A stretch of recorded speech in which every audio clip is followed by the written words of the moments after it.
All right, so we are live. What is up? This is the trade deadline special. Obviously, Nick Foligno just got traded, so we wanted to go live ASAP. But how are you doing, Blue Chip Prospect? You were just with Grant McKegg talking Habs and Yeah, NHL trade. yeah, doing really well. Excited. Last day, last stretch of the trade deadline.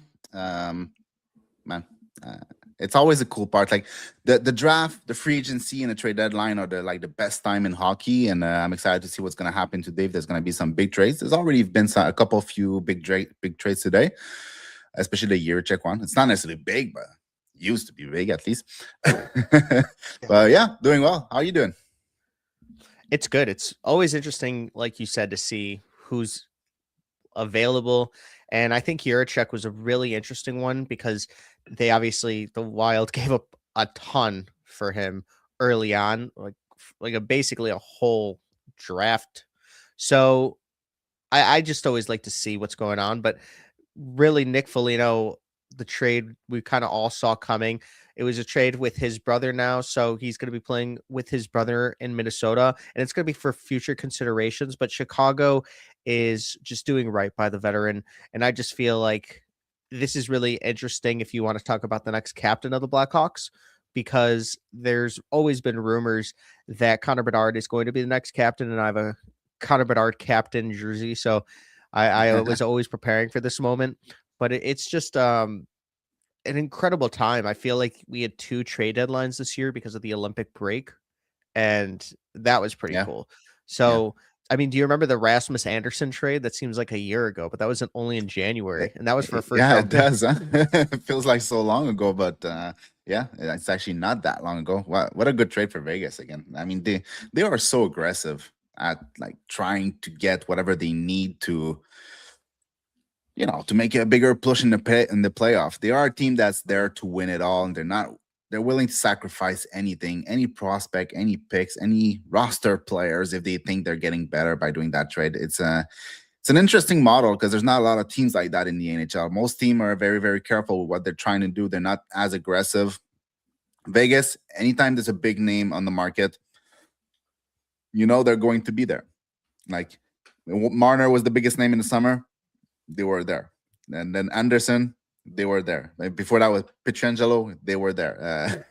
Hurdle, they were there. So they're always trying to track the best player available and make their team better. And it's respectable.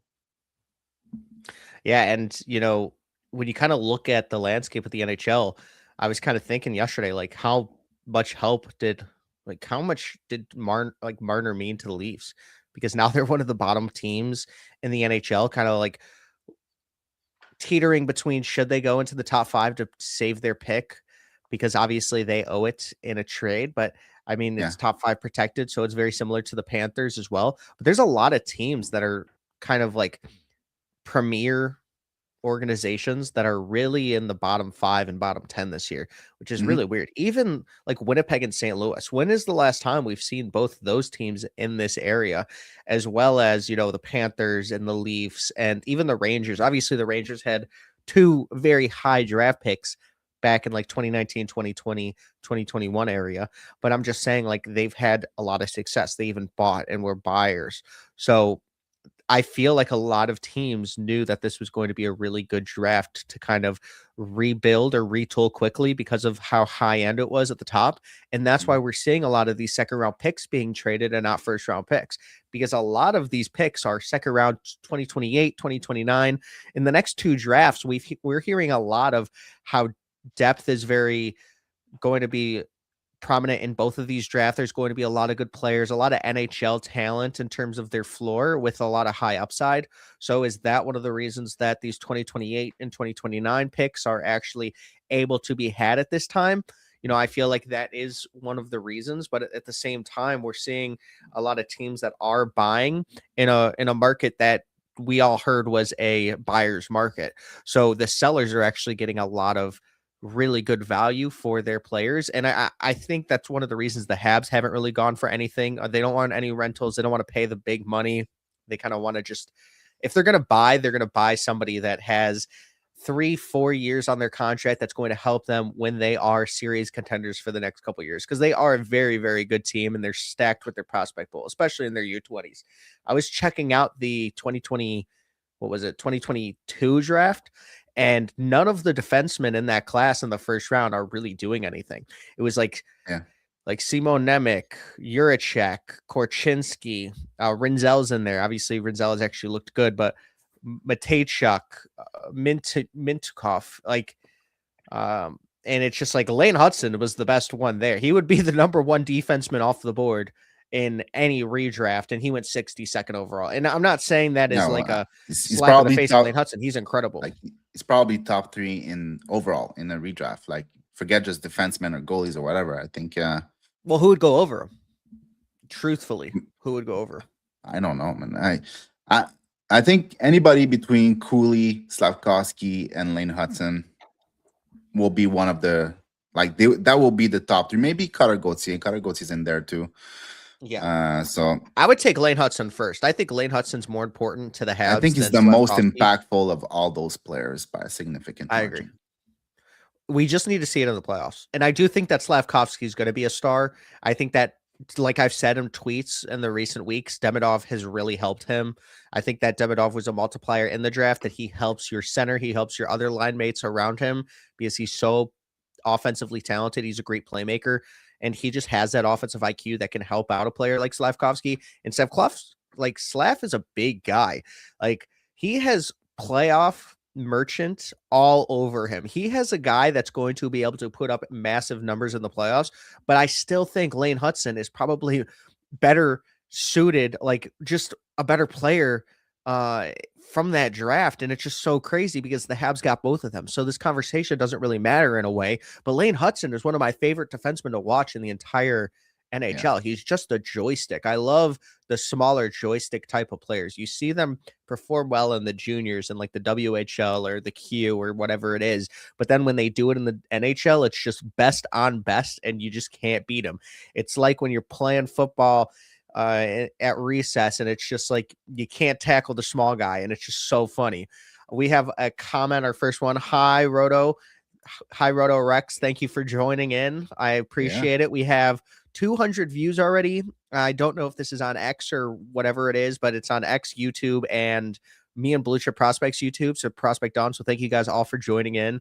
And I know that there's a lot of NHL trade deadline shows, so thanks for picking us. Thanks for flying Prospect Dawn and Blue Chip Prospect Air. This is great.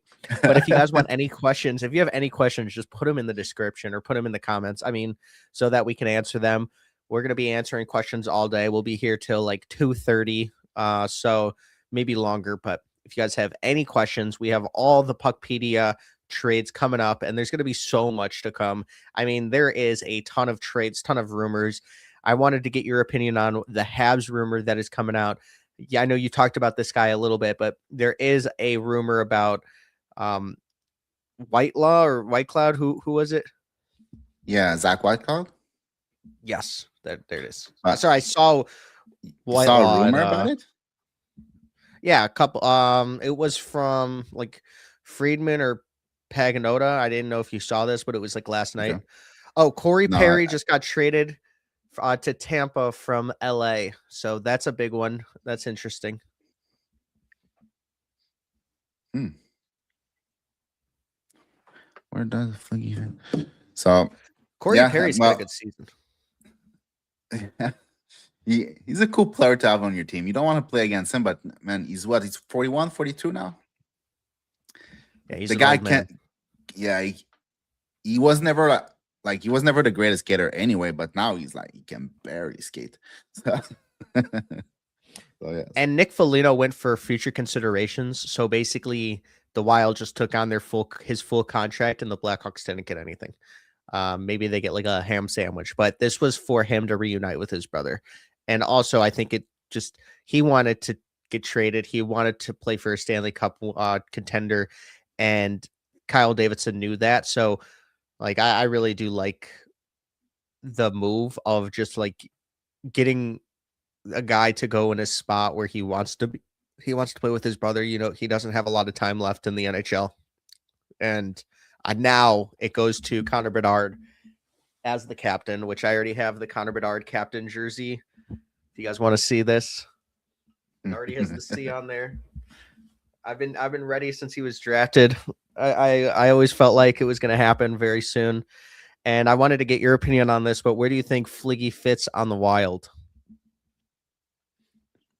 Fliggy, is that the name of Foligno. Foligno? Yeah, it's Uh, his little nickname. I'm just gonna put up their lineup because I'm not necessarily familiar with how they are built. I know their team. I just don't know how they make their lines. Where is the The Wild? Kings. So breaking news, but the Kings are getting a second round pick for Corey Perry. That's pretty Oh yeah, crazy. yeah. Yeah, but I think, man, if you have a fourth line with McCarron and Foligno, that's great. Like, it's yeah, man. I think the Wild are stacking up, man. They are really trying to make a real push into the playoff. It's gonna get more complicated in the next few years because of Kaprizov jumping to like $17 million a year. So they're really trying to make that push, and Foligno is gonna add some grit in there. He's gonna add some leadership in there. I think, yeah, for probably fourth line with Michael McCarron, that's gonna be banging. That's Yeah. good. It's an interesting play what the Wild have done. I mean, they got Quinn Hughes, so that you know that they're going to shoot for the moon. But Yeah. I really like that team. I do think that they're definitely a Stanley Cup contender for the next couple years. But I do like this move. Just getting those veterans, it kind of is reminiscent to when the Blackhawks were in the 2010 Cups. They was always picking up some guys during the trade deadline, and getting a guy for free like Foligno, he's going to be able to do a lot. I mean, he's a great leader. Yeah. He's been around the block for a very long time, and now he's very hungry again to try to get back into the playoffs and really just do everything he can to win the Stanley Cup. And now all Blackhawks fans have a team to root for in the playoffs. Obviously, you can root for the Oilers as well because they have Murphy and Dickinson, but this is a great move for the Wild. Like, he's a good player, but the thing that is interesting to me recently is Corey Perry for a second round pick, because obviously he was a former Blackhawk. It didn't work out there whatsoever in a multitude of ways, but I just feel like, when Kyle Davidson traded for a 6th round pick for him, people were a little upset, or 7th round pick. People were a little upset that they were trading assets for a 40-year-old. And now during the deadline, he goes for a 2nd round pick. So great eye from Kyle Davidson. He couldn't foresee what was going to happen with the personal issues, but that was somebody that still had gas in the tank. And I think that he's, that's a huge trade for the Lightning are always trading picks for players like this, but a 2nd round pick for a 42-year-old is absolutely nuts. This is the kind of trade deadline we're working with here. Well, and the price have been very expensive. What was the return for Foligno? Future considerations. It was just future considerations. Okay. So probably not nothing. So Perry gets a 2nd, but Foligno gets nothing. Yeah, but Foligno also had like $4.5 million on his deal. Okay, yeah. The other one is probably NHL, not minimum, but like 900,000 or $1 million. Very close. Yeah. That's just the difference. It's all about money. And the Blackhawks didn't have any retention slots, so they probably lost out on like a 4th round pick, maybe. But at the same time, like, I thought that they were going to have to attach a pick to him. Sorry, I'm just tweeting about the live stream.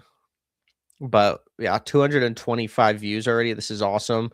Thank you guys for coming here. Like I said, if you guys have any comments, just put them in the comment section. We'll get to them all. What do you think of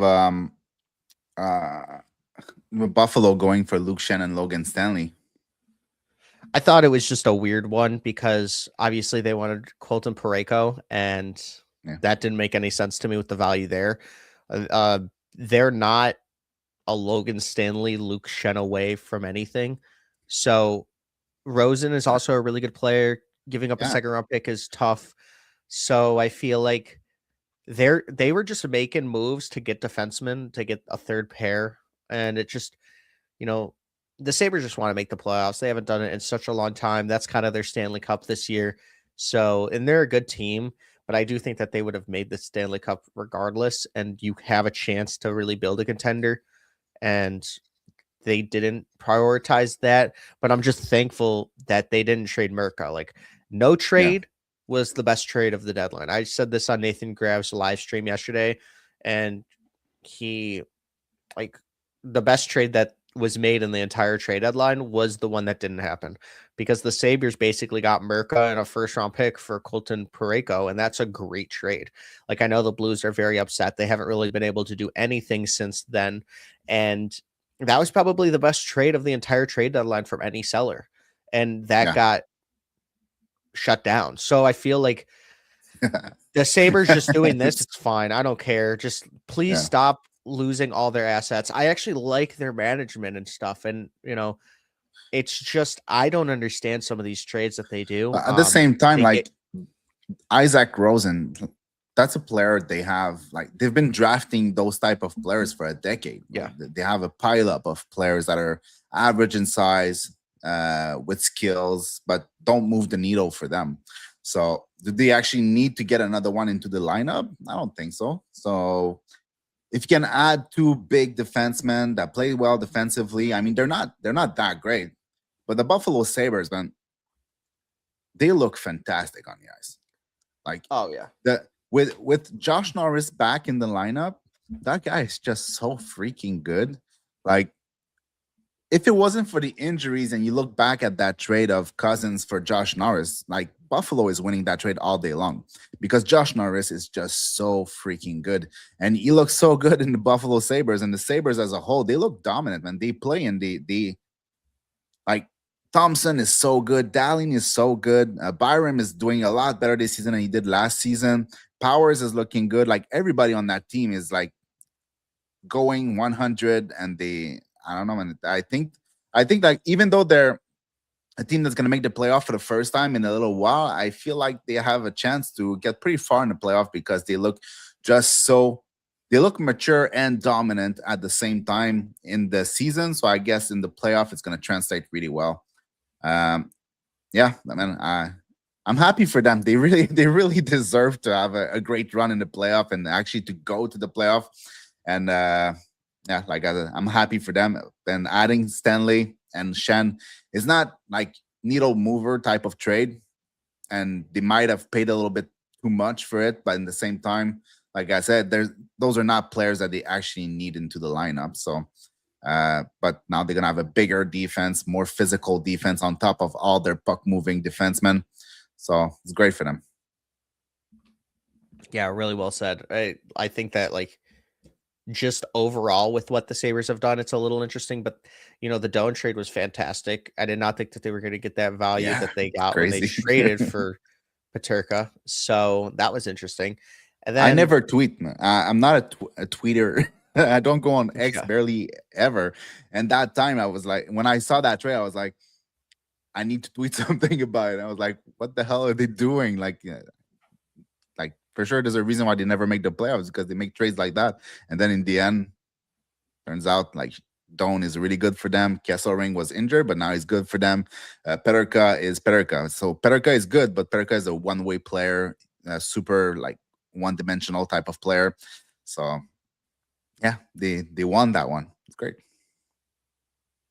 Yeah, and we have a comment. So with Perry to Tampa, are they going to the Stanley Cup and then losing, because he's not been very lucky? And that is pretty funny, honestly. I do think that Tampa has a very good shot at making it to the Stanley Cup, but I just don't know if it's going to be their year this year. I'm not even sure whose year. Maybe the betting favorites would be like the Wild or the Golden Knights. They always seem like they're like the ones that are going to be battling it out for the, like, in the West, but I don't know. It's a very tight year. I feel like the West will win, though. I think the West has proved that they might be a little better this year, and a lot of the Eastern teams that were at the top have kind of gone down, like the Caps and the Oilers, or no, the Caps and the Panthers and the Leafs. So it's going to be wide open. Man, like the yes and no for the West. Like if you take the top team in the Pacific, like they don't even make the playoff. in the That's Atlantic. true. So, That's like, true. yes, they do have good teams. They have teams that usually go deep into the playoff, like Vegas and stuff like that. But outside of Colorado, Dallas, Minnesota, I don't think they have that many teams that are very, very threatening. I feel like Colorado is a little bit fragile as a team. They're not. Then it hasn't been as good as it was for the beginning of the season for the last couple of weeks, at least before the Olympics. Dallas, I think they're really, really good, but I really like the chances for teams like Carolina. Like I said, the Buffalo Sabres, I think they're a team that's serious in the playoff. The Lightnings, they're really, really good too. Um, yeah, there's gonna be, but playoffs are always good. But again, it's gonna be good. It's gonna be a lot of competition there. It's gonna, yeah, we're getting there. Let's see. I'm refreshing to see if anything else is there. Corey Perry What do you did think waive of his no the? trade clause. What do you think of the year check trade? Well, it was really interesting for Bobby Brink and Juracek because I feel like they're both players that kind of needed a reset, but I think Bobby Brink has showed a lot more. Juracek Yeah. obviously has the draft capital in both the pick and the trade, but none of the 2022 defensemen are very good in the first round. I mean, that was just a dud year. I think that it was overhyped. A lot of the defensemen went higher than they were expected to go to.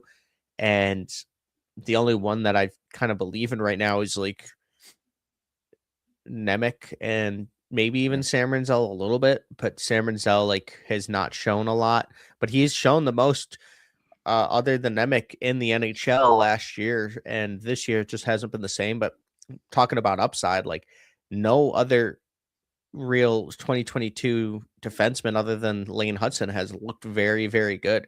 So I think you got to throw draft capital out the window there. And the Wild knew that this guy wasn't very, very good. And it's really interesting to know when a team starts to punt on a top 10 talent. Like, when is it? When do they know that he just doesn't have it? Is it when they are not tearing up the AHL as a defenseman? Or is it when they go into the NHL and they're not putting up a ton of points, or their plus minus is bad, or they're just getting beat every single shift? Like, when do they, like, is it like year 4? Is this when we are going to start seeing a lot of these 2022 defensemen get traded? Like, when is Kevin Korchinski going to be in the talks?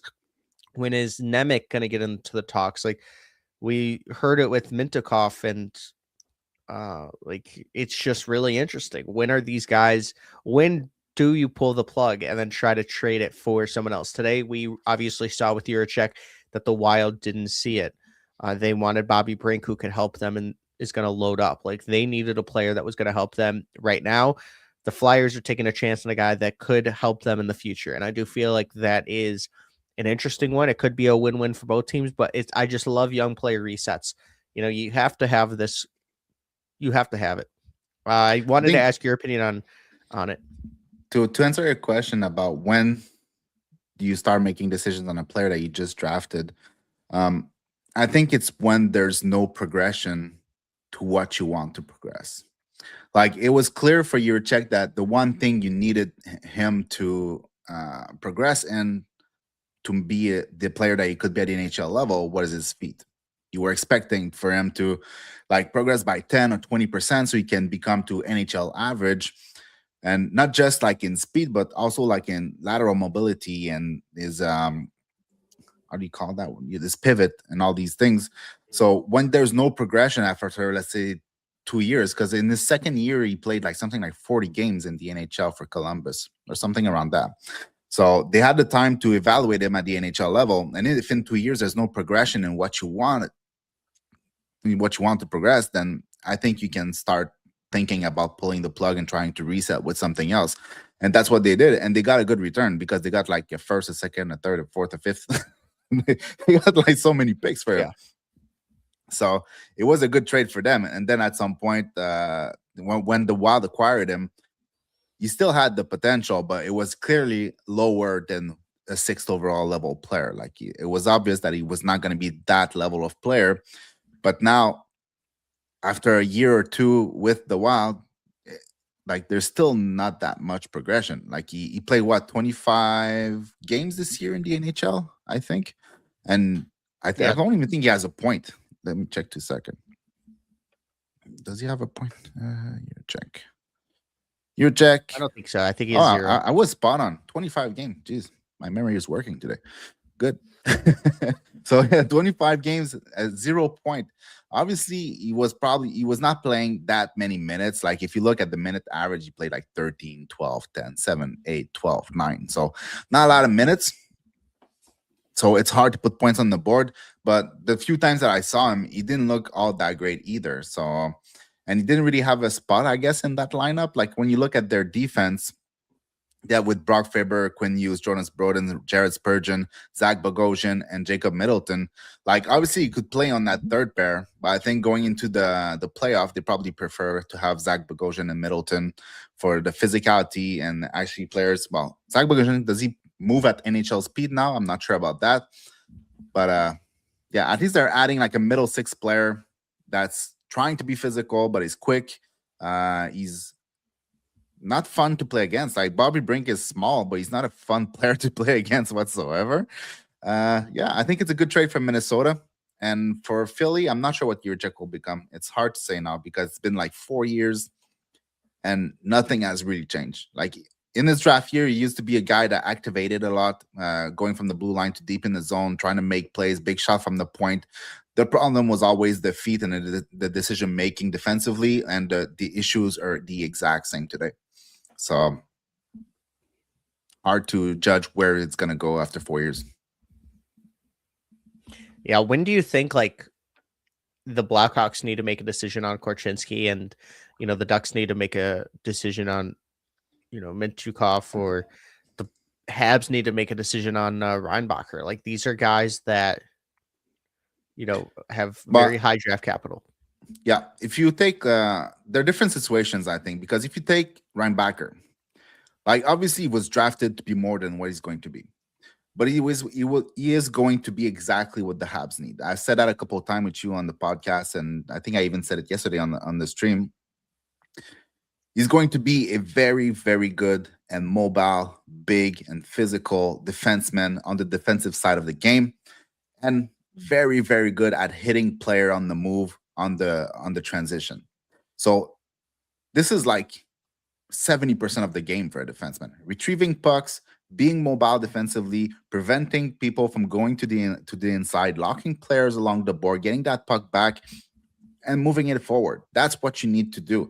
And that's what the Habs need. So I think they already did that reevaluation when they acquired Noah Dobson. But because they probably picked Reinbacher to be a top pair defenseman with Lane Hudson, didn't work out that way. So they went up and they acquired Noah Dobson, who's now that player is going to play on the first line, puts a lot less pressure on Reinbacher, and Reinbacher can just play his game the way that he now can do, that we know he will be able to do in a top four role, but not a first pair role. But he's still going to be a 20-minute something defenseman who's never going to put you in trouble, and it's going to be very good defensively. So that reset was already done. They evaluated the player and they were like, okay, he's not going to be what we wanted him to be. Cool, let's move.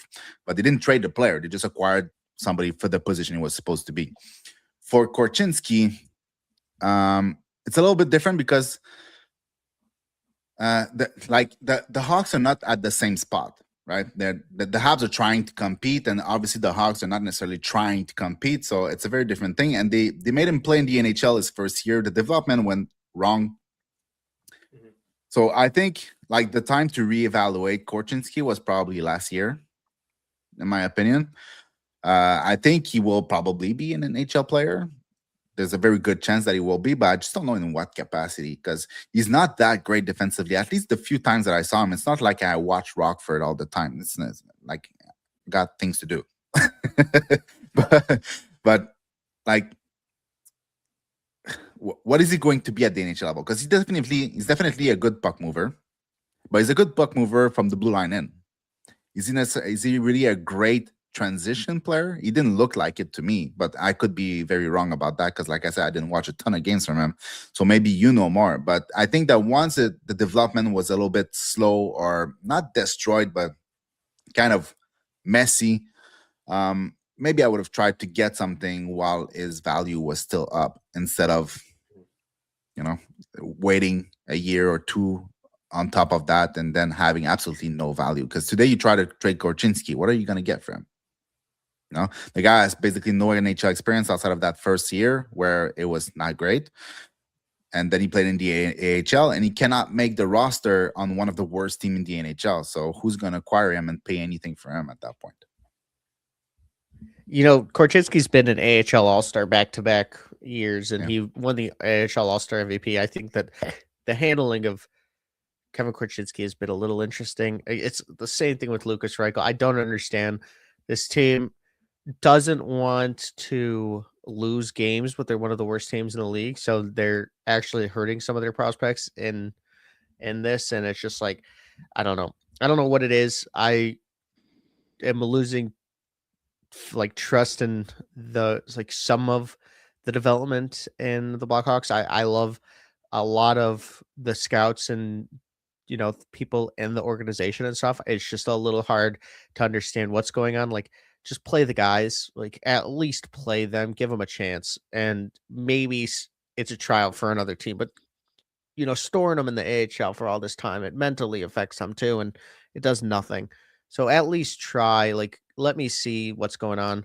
And I don't want to trade Korchinski whatsoever. I think that he is really, really great. It was just a conversation with Jiricek because Jiricek is got traded for the second time, and it looked like the value is just shored up this time.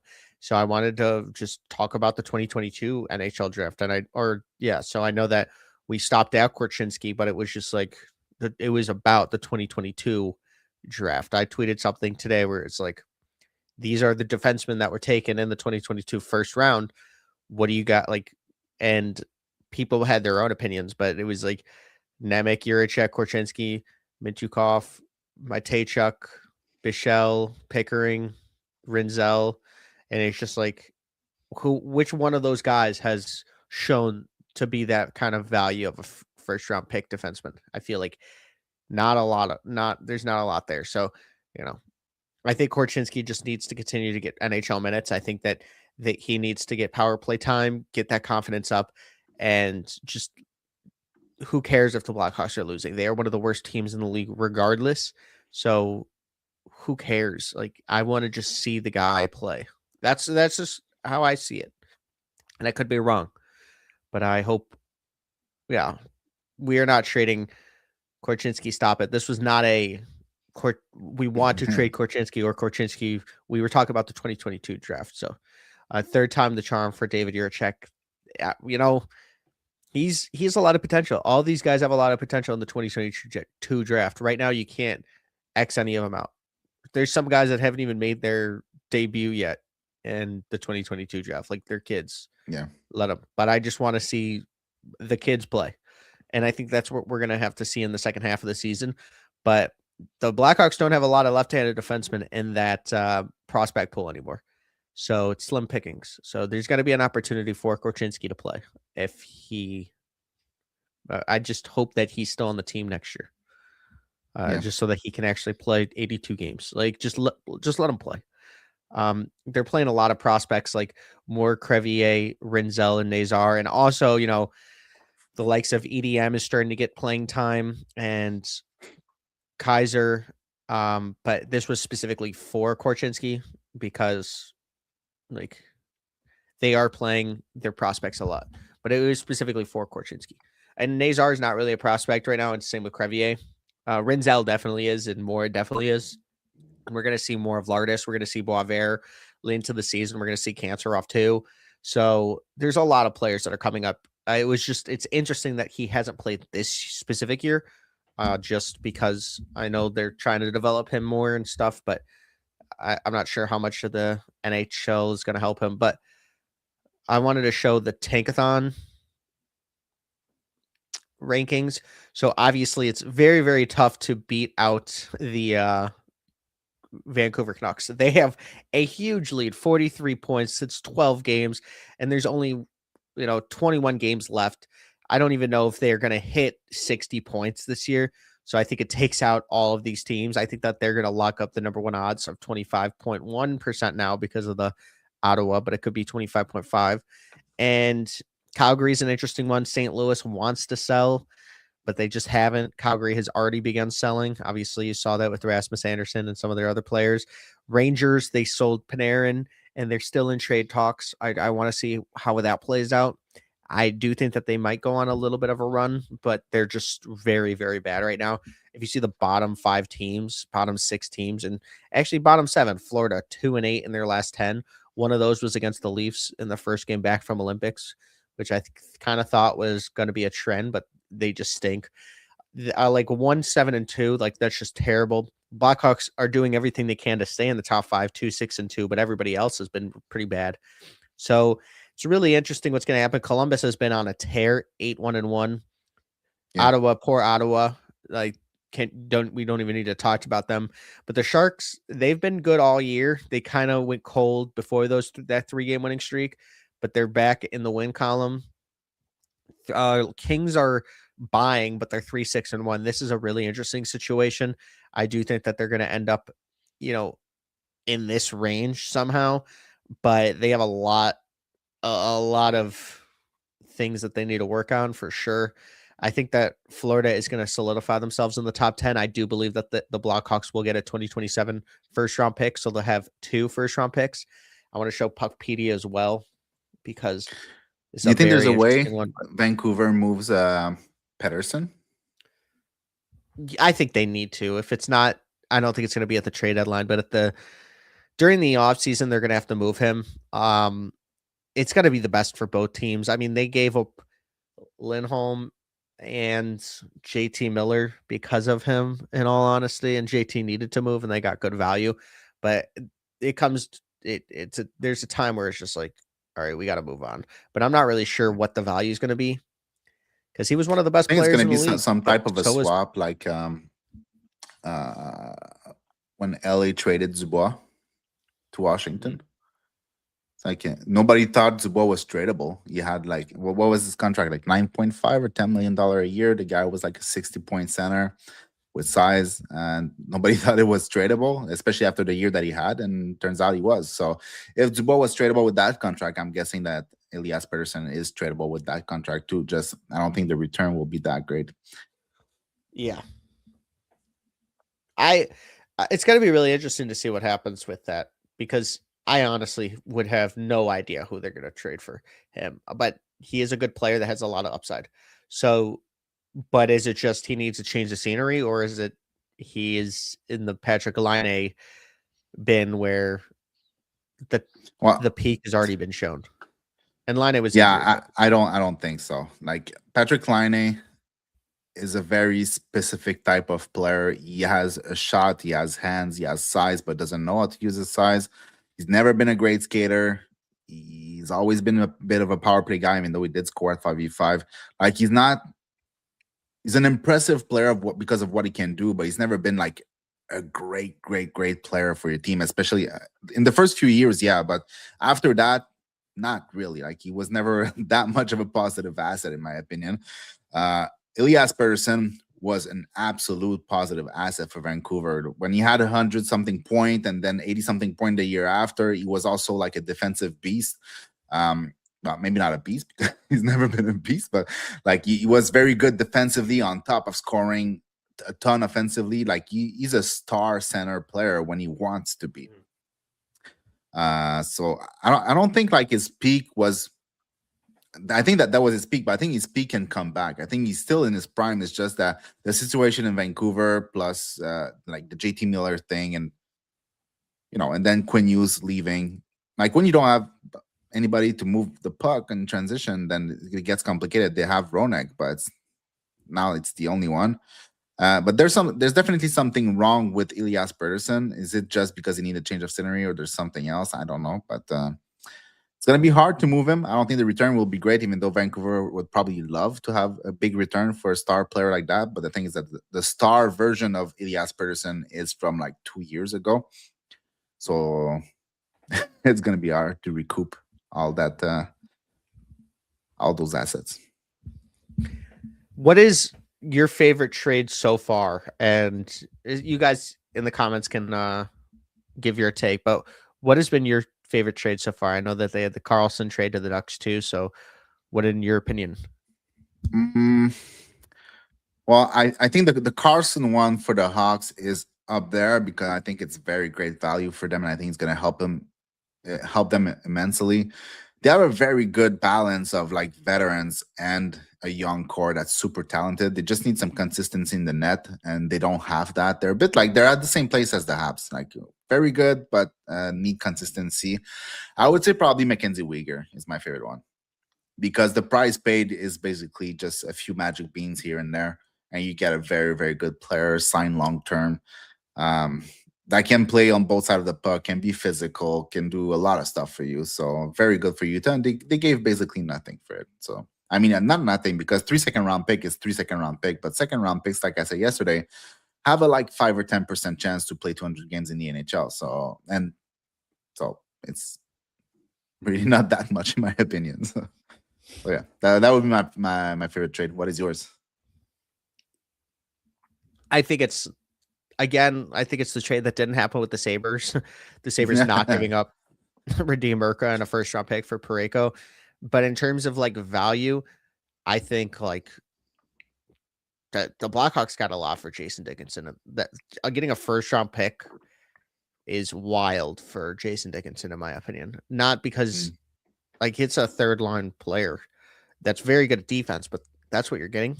I think that's just create. I would never trade a first round pick for a third Well, they got line Colton player. back too.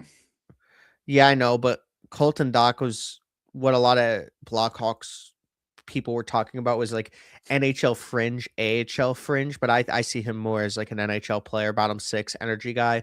He's top 10 in the league in hits, and he's still top 5 in the league in penalty minutes, but he's always out there doing something.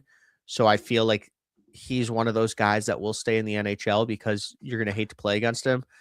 But at the same time, like he didn't he's not the reason that they got a first round pick whatsoever. The Blackhawks also retained 50% on the contract and took a contract, but this is a team that in January they took Ryan Ellis's contract from the Sharks for like a 4th round pick, so they do not care about taking any money. So it's just kind of interesting on that side, but John Carlson to the Ducks was a really good trade, especially for the Capitals. But John Carlson is 46 points in 55 games. Like the dude's a defenseman at 40 or at 36. He has a lot still in the tank. So I thought that was interesting, but also it's going to be Ovi's last season and they're selling. Like, what are they doing? I'm still a little confused on that. Do it next year. But yeah, I think the Wild have done a really good job acquiring a lot of bottom players that are really good for them. Yeah, the Dickinson trade was great for the Hawks. Hard to beat the Quinn Hughes trade for best buyers. Yes, the Quinn Hughes trade also, but I just don't count that in the trade deadline. But in terms of that was the best trade. If we're talking about best player, best trade, it's Quinn Hughes. Like he is incredible. And they gave up some, but they didn't give up Quinn Hughes. I mean, Boyum and Rossi and a first round pick and stuff, but he could have went for a lot more, honestly. Like they could have been. I think that now the Canucks could have just waited and probably got so much more. Could you imagine Quinn Hughes on the market right now in this seller's market? Oh my god! Like seriously, like, no joke. I don't know what he would go for. There's no way the Hawks are going to maintain the number 1 penalty kill after the deadline. How are they the number 1 penalty kill in the NHL? How is that even possible? Like it seemed like it was glitching out when I looked at that. I was so surprised. I have no idea how they are the number 1 team. They are very good on their penalty kill, but like who would have thought that? Like they haven't they have the number 1 penalty kill. It's not top 10. It's not like it's not top 5. It's number 1. So obviously Dickinson and Murphy were big parts of that, and that's one of the reasons they went so high. And the Oilers actually made some really good moves in terms of like I tweeted this yesterday or 2 days ago. Time is now just social construct for the trade deadline, but I was talking about the Oilers and they got really good defensively. Connor Murphy is one of the best right-handed defensemen, like elite Yeah. defensive defenseman in the NHL, and he doesn't really make mistakes. That dude is just out there.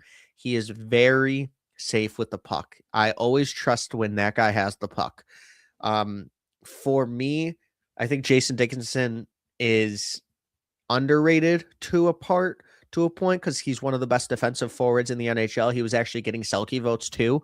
So I understand how he could win. He could have gone for a first overall pick. I'm just not doing that. Like, I would be treating a first overall pick for young stars. That's kind of how I see it. But Yeah, you but have to it's a build a late team as first. well. It's a late first. You're not gonna get a young star for a late first. Yeah, but this is probably how many more years of McDavid do they have? So they have to make these big moves. They have Yeah. to trade their first round pick. And now that they don't have a 2026, 2027 first round pick, you don't have many first round picks left in the McDavid era. You need to hit on them. That's what I'm saying. Yeah, but I think like in the end, they acquired Colton Dog, they acquired Jason Dickinson, they acquired Murphy. Um, like scoring goals when you have Draisaitl and McDavid is not going to be an issue. Draisaitl is one of the most dominant player in the playoffs, so that's not gonna be an issue. But now they're fixing like the defensive part of the game. Jason Dickinson is one of the best defensive player in the entire league. Murphy is really, really good on the right side defensively. Colton Dog is going to be there to grind teams out. I think they're a good acquisition. Maybe they cost more than you would like, maybe, but in the end, like if it's a very late first and a very late second, who really cares? And at the same time, they got rid of that contract of Mangiapane, so I don't know. I feel like it's good work for them. Like there's chances you will get a good player with a pick in the 30, but chances are not that great. Like I used to think a little bit like that, where when I saw the Habs trade, I think it was 31st and 37th or something like that for a Newhook. I was puzzled by that. I was like, why would you give a first round pick and a very early second round pick for Alex Newhook? And then when you look back at that, it's perfectly fine because there's like no player after 31st that actually deserved to be in a lineup more than Alex Newhook. And it's often like that. Like unless you hit like at the end of a second round pick or you hit in the fourth, the fifth, or something like that. Those things happens. But in general, what you're gonna get there are players that might never play, players that might never play 200 games. You could hit one, but chances are you're not going to. So like unless they actually use those pick to acquire players, like I was saying yesterday, it's not that much of a factor for the Oilers. I think it's more it's good for the Hawks for sure. Like you get a first round pick, but it's just another magic bean. At some point, you already have so many prospects. You got to do something with those first. It's all about what direction a team is in, and I completely agree with BC here. Like the Oilers need to win. They need to make the playoffs. It's surprising that they're not like solidified in the playoffs. Even the Sharks own their pick. So it's really tough, but I do believe that they obviously will make the playoffs, but I'm just saying like they're not a lock to make the playoffs. And a lot of look at the separation. The Colorado Avalanche have 91 points this year. I mean, they've just been a wagon and they're only 6-4 in their last 10, but like you have them with 68 points. It might just be one of those seasons where it could be one of like Edmonton might just not have the juice, but at the same time, one of their enemies has been the Panthers, and the Panthers aren't going to make the playoffs. That is not any surprise to anybody, but the Panthers are going to probably keep their pick. And I know it hurts Blackhawks fans because the Blackhawks fans just heard about this like last month that the Blackhawks don't own the unprotected first, and it should have been reported. That doesn't make any sense. We have conditions for like random things that are reported over this one, but like look at New Jersey still there, Kings, Washington. There are a lot of the teams that we had kind of marked into the playoffs in the offseason are not in the playoff picture right now. So it's just one of those weird years. Like, no, I don't think anyone would have thought the Pittsburgh Penguins or the Islanders would have made it.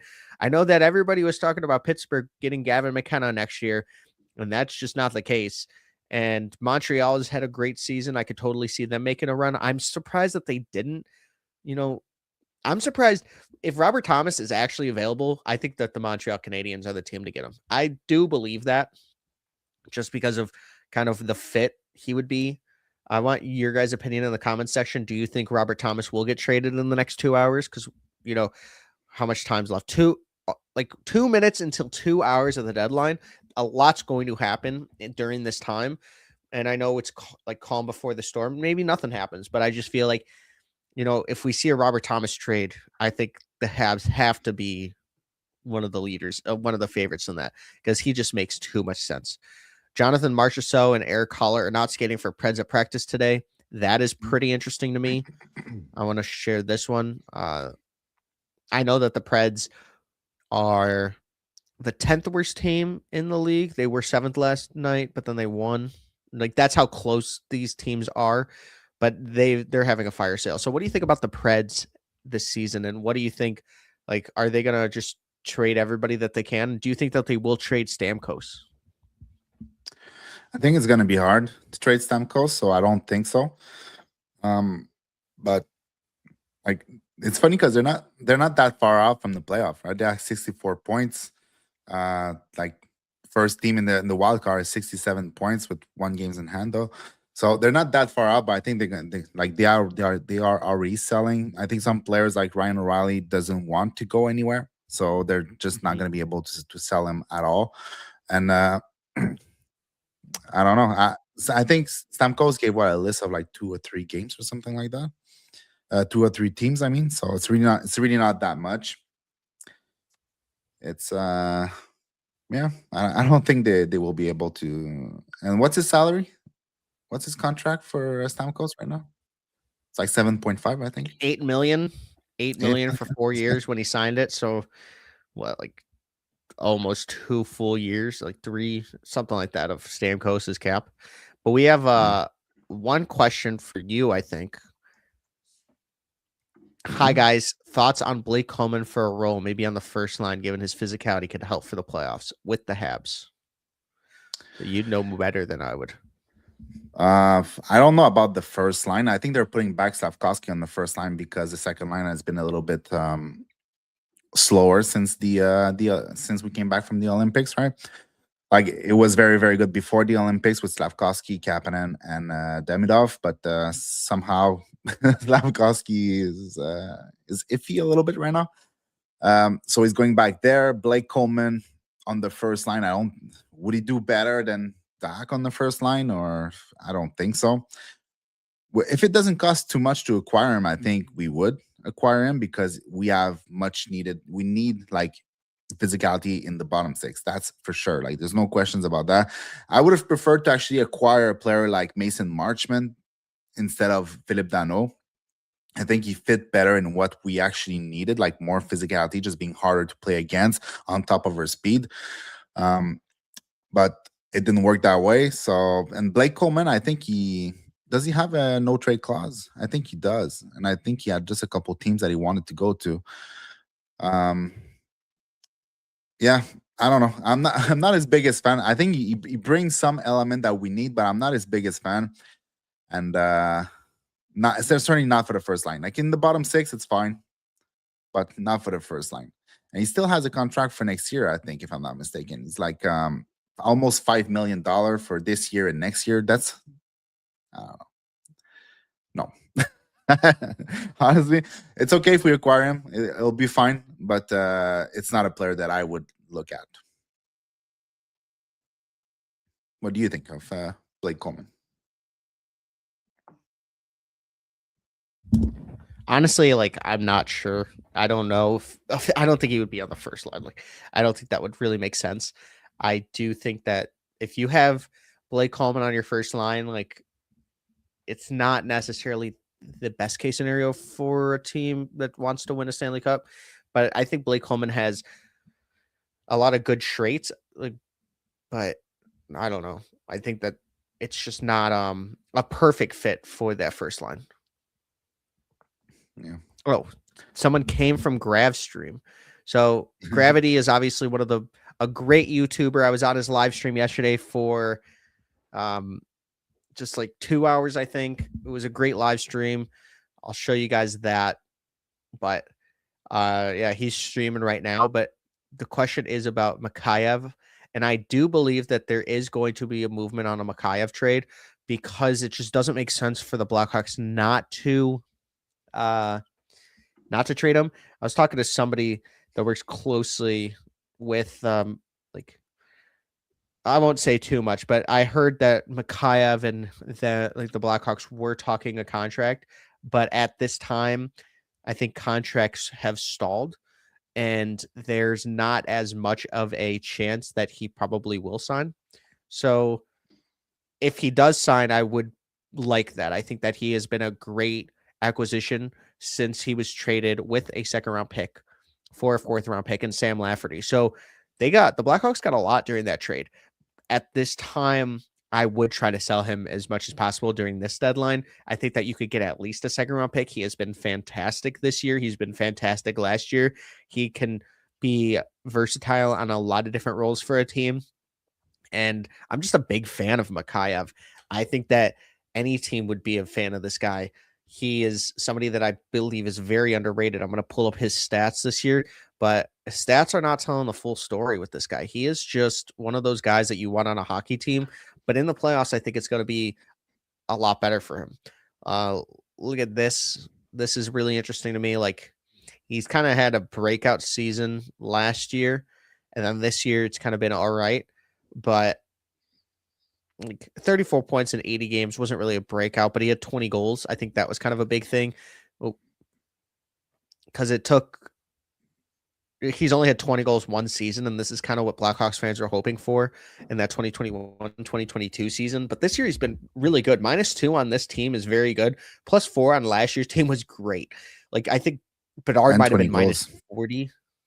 Yeah, like he was great. I know that the stats are not telling the story. He also should have played a lot more. He was playing 16 minutes on Vancouver, 16:55. And then you're only going to play him 15:41. But obviously this year he's playing a lot more. But last year he was fantastic. So I think that he could at least get a second round pick. Corey Perry's getting a second round pick. Yeah, he's exactly what the Blackhawks love. Yeah. What do you think? What do you think Mikheyev could go for? And do you think he'll get traded? Probably go like for a second and a fourth, second and a third, or something like that. I don't think he's a first round type of player. Not alone. It's a bit like the Colton Dach and Jason Dickinson thing. Like they were two players, so they got a first. But alone, I don't think he gets a first. But a second plus something else. But he's very, very serviceable, and he has a good shot. He's one of the best skater in the entire league. So that's really good. He kills penalties. He does a lot of good things on the ice. He's never going to be the most productive player out there, but he has a good frame. He has a nose for the net. So there's so many little details in his game that he does well, that he's the type of player that you would want in the playoff push. Actually, it's a player that I would like the Habs to acquire. The Habs base their game on very, very quick transition, and I think that guy actually fits that in the bottom six. So yeah, I think he would be good. And on top of that, he has like secondary scoring skills where he's not consistently going to put for 20 goals. I think he did it like twice in his entire career, but he can still chip in for like 15 goals a season or something around that, on top of killing penalties, on top of being somewhat physical, being one of the fastest players in the league. Yeah, just a good player. And also, we have a question. Do you think he'd be a good fit for Montreal? Oh, did I just answer that? I didn't read the question, but I just said that. But yeah, I think for the Habs, like I just said it. I think it's a player that's would be good to acquire. Like I would rather a player that's more physical. Like I said, like a player like Trochemko would have been nice. A player like Marchman would have been nice. But Mikheyev would be great too. He can play on the PK. He's super, super quick. Good shot. I think he fits into that bottom six role. Can even play higher up in the lineup for a game or two if you have an injury or you're just like not dressing a guy because of whatever reason. I think you can play a little bit up in the lineup without hurting the team. So yeah, not a bad acquisition. I'm not sure though that after giving a second for Philip Dano, I'm not sure I would give another second for Mikheyev. I'm not sure it's exactly what we need, but he would fit well for sure. What about a third? A Try to third, yeah, for negotiate sure. here. I don't care about a third. Oh, okay. You can have it, yeah. I think, and we have like 2 fourths, so take a third and a fourth. Okay, there you go. Yeah, I'm gonna look at the Habs. But the thing is, we would probably have to year. give a forward back because we have so many players on the roster right now. So, like, you're gonna have to take, I don't know, Joe Veleno back. Or How's he doing something. this year? Serviceable, but the guy can't put up points to save his life. That's for sure. Yeah. But I mean, he's defensively he's good on the face-off dot. He's been good. When you look at in stats, he's been really, really good on the left side of the ice. And we needed a left shot center because all our center are right shot basically. So even the prospects, so we needed that. But outside of that, like he competes hard. Like the guy, you see the guy wants to win. The guy wants to win his battles.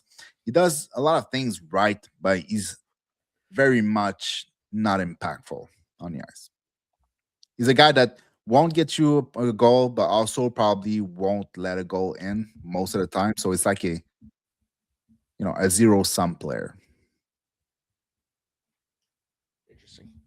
And I have Rylan has a question for me. Don, who are the Hawks taking in the first round if they don't get McKenna or Stenberg? All right, so I'm going to go back to Tankathon, and I'm going to show you the prospect rankings. Actually, I'm going to show you, here. Share this tab. Now it's frozen. All right, now it's sharing. All right, so in my opinion, let's say the Blackhawks get the 3rd overall pick. And Stenberg and McKenna go 5th. And yeah, okay. So they have a shot, but no, not a big one. But let's say like Keaton Verhoff is on the board, Chase Reed, Malhotra, Smits. I do believe that they would probably just take Keaton Verhoff and then maybe even dangle Renzel, and you just kind of just see what is out there, just try to get a elite forward prospect, in my opinion, or try to get a forward prospect. But let's say you're drafted 5th overall and you have a shot like Smits is on the board and Caleb Malhotra, or Carroll's. Carroll's is an incredible skater. Smits is somebody that has incredible upside, but incredible floor, very high floor, but he has good upside as well. But kind of reminds me too much of a left-handed Artie. And then Caleb Malhotra is a 6'2" center who is putting up incredible points in Brantford. And the Blackhawks love Brantford Bulldogs. They have a lot of them. So they have Marek Vanacker, obviously Nick Lardis. They have Parker Holmes over there. And I just went to go see Caleb Malhotra. When was it? Like last Saturday. And I also have an interview coming out with him very, very soon. But for him, he is just so skilled already. He is Steve Nash's nephew. His dad is Manny Malhotra, a longtime NHL player, and he just has that Canadian royalty in his blood. Like, this is a guy that is so skilled. He hits hard. He's driving play on his own line. I think it's on the 3rd line. And when you look at that Brantford Bulldog like centers, you have Jake O'Brien, the former 7th overall pick, Jet Luchenko, like Kayla Malhotra, and there's one more guy that I'm forgetting his name, but like unbelievable 4 centers that they have. And like the fact that he has 76 points in 59 games, he's just incredible. He's all over the ice. The dude hits hard. He is relentless back checker. I would be so happy with Caleb Malhotra because the upside is there, and I do believe he's an NHL player. So you have that floor. I could see him going in the top 4, top 5 in this class. I know Jeff Merrick is also a big fan of this guy too, and everybody that watches him just realizes this guy was a 2nd-round pick in summer scouting, and he has flown all the way up to over here. Another guy, Tynan Lawrence, he only has 4 points in 15 games, but he was a star in the USHL. Obviously, in Muskegon Lumberjacks, the Blackhawks have prioritized Muskegon and Brantford a lot. So you have Vaslav Nestrasil, Sasha Boisvert, who could be playing very, very soon on the Blackhawks if Boston College or Boston University gets eliminated, as well as, Ethan Belchez, if the Blackhawks are interested in a 6'5" power forward with a ton of skill and sees the game at a high level that is 227 pounds. So he's basically a big, skilled Shane Van Sage. This is a guy that I could totally see the Blackhawks taking. He could totally be on that Bedard line, but I would kind of really rather have like Frondell as Bedard's left wing. I think that he helps him more.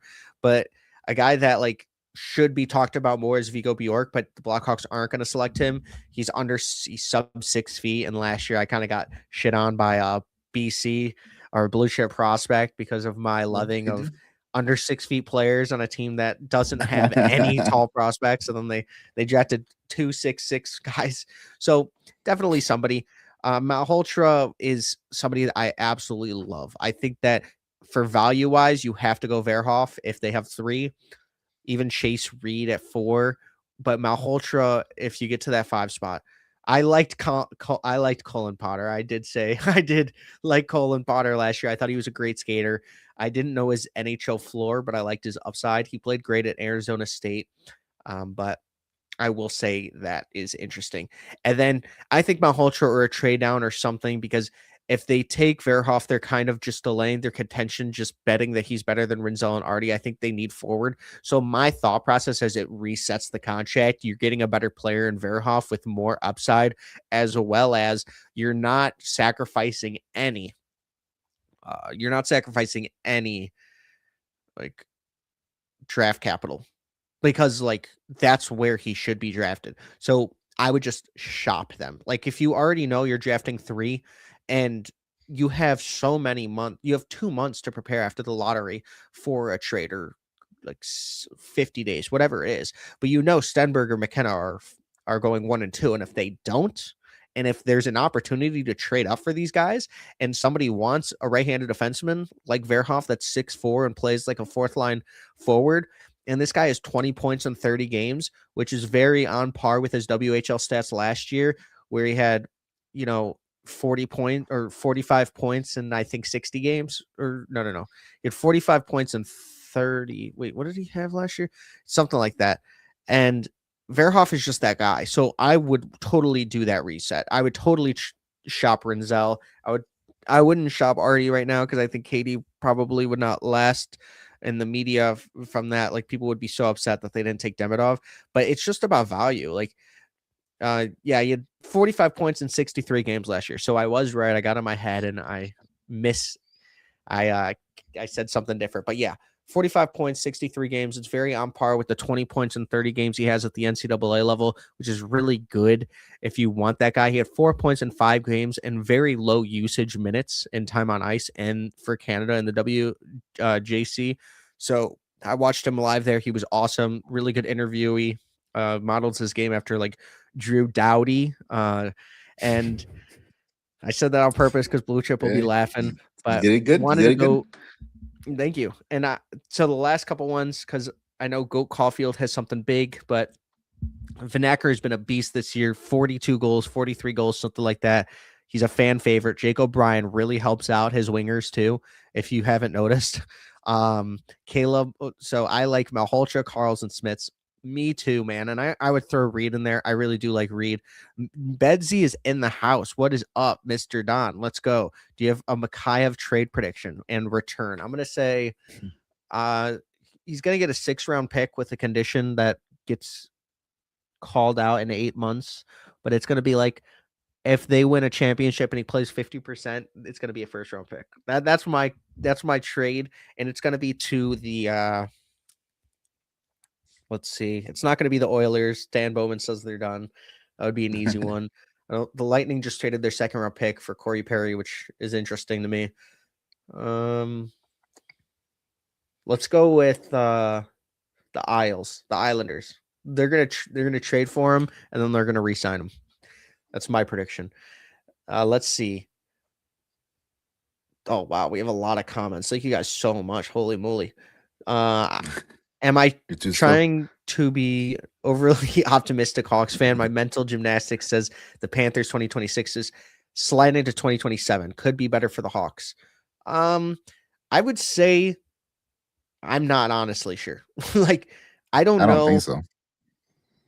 how. Yeah, I think it would be a lot better if they were like in the teens, but next year they're probably going to win the championship. If we're being honest, like that pick in 2027 would be past 25. So just be prepared. It's going to be a much worse pick, but at the same time, having multiple first round picks going into an offseason slated in 2027 is never a bad thing. Like the 2026 offseason might be really huge because you get to just delay the value of a first round pick and you get to see your options.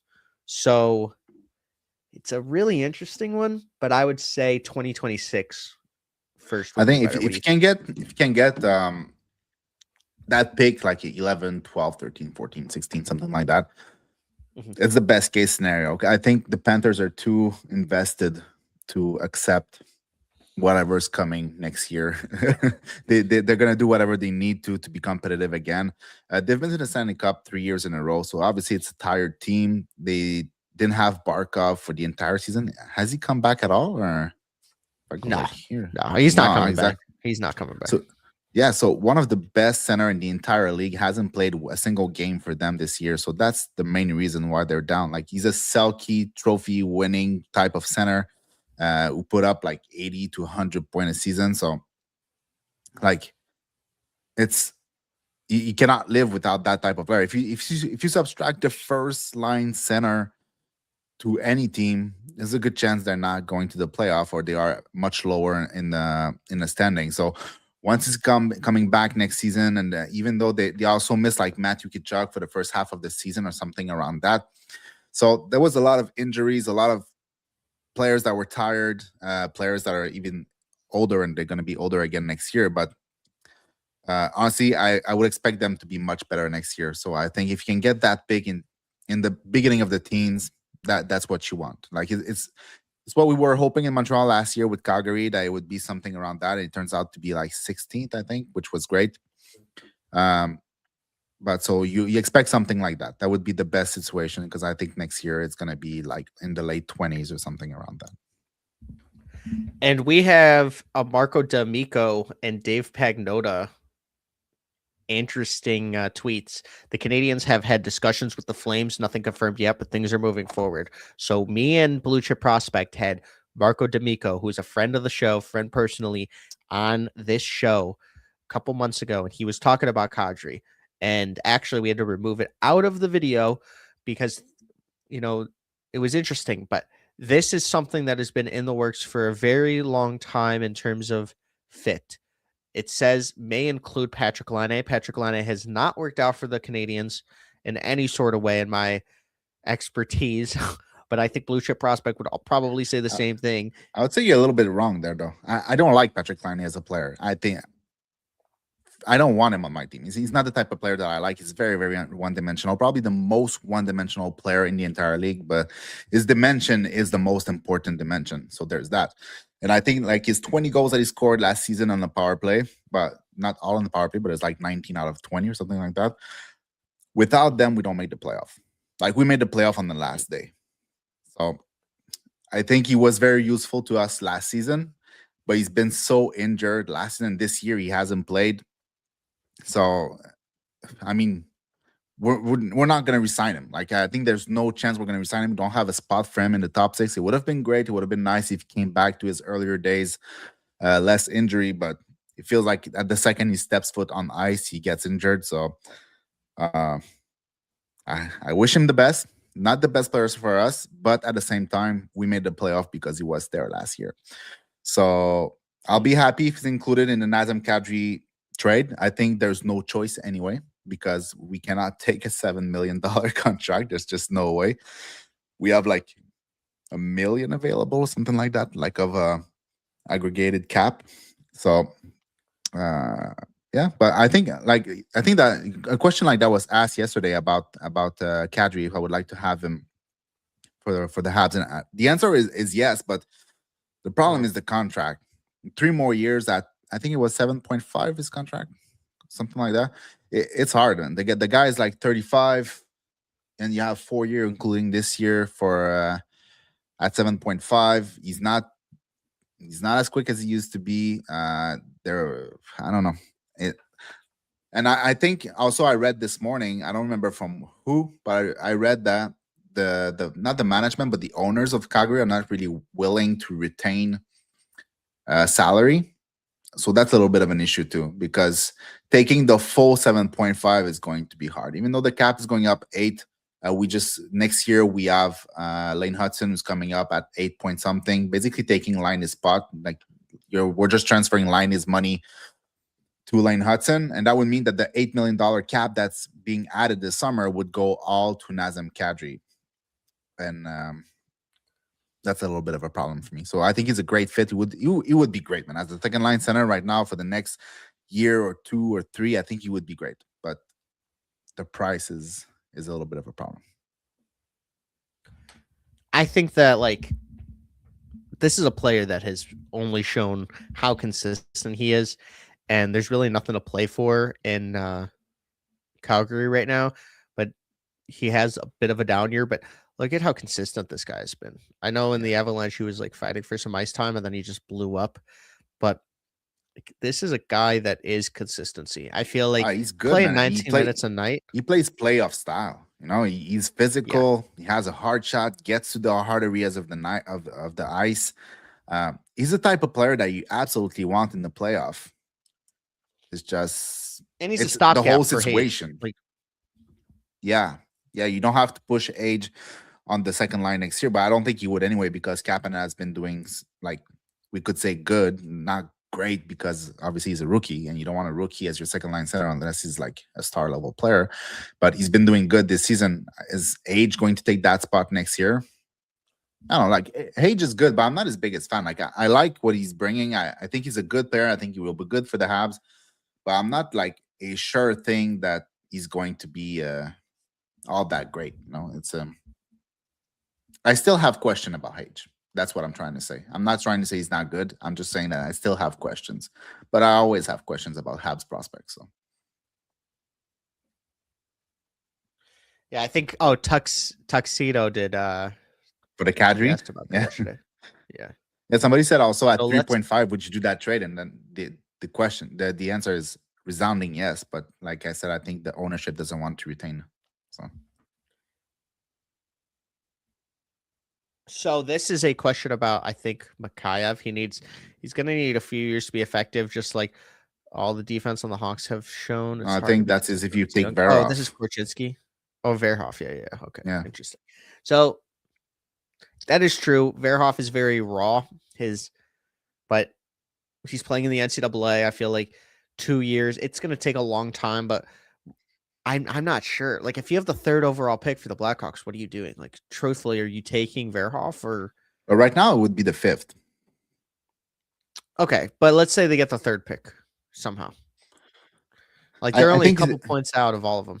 I think Verhoff is the player to go with, and I'm always a little bit scared because every time I see players like that, like, he has skills, he has a lot going for him, but I have a little bit of an issue with the foot speed and the overall agility with Keaton Verhoff. And it turns out that every time I have that question in my head about a player, no matter how skilled they are, turns out to be a problem.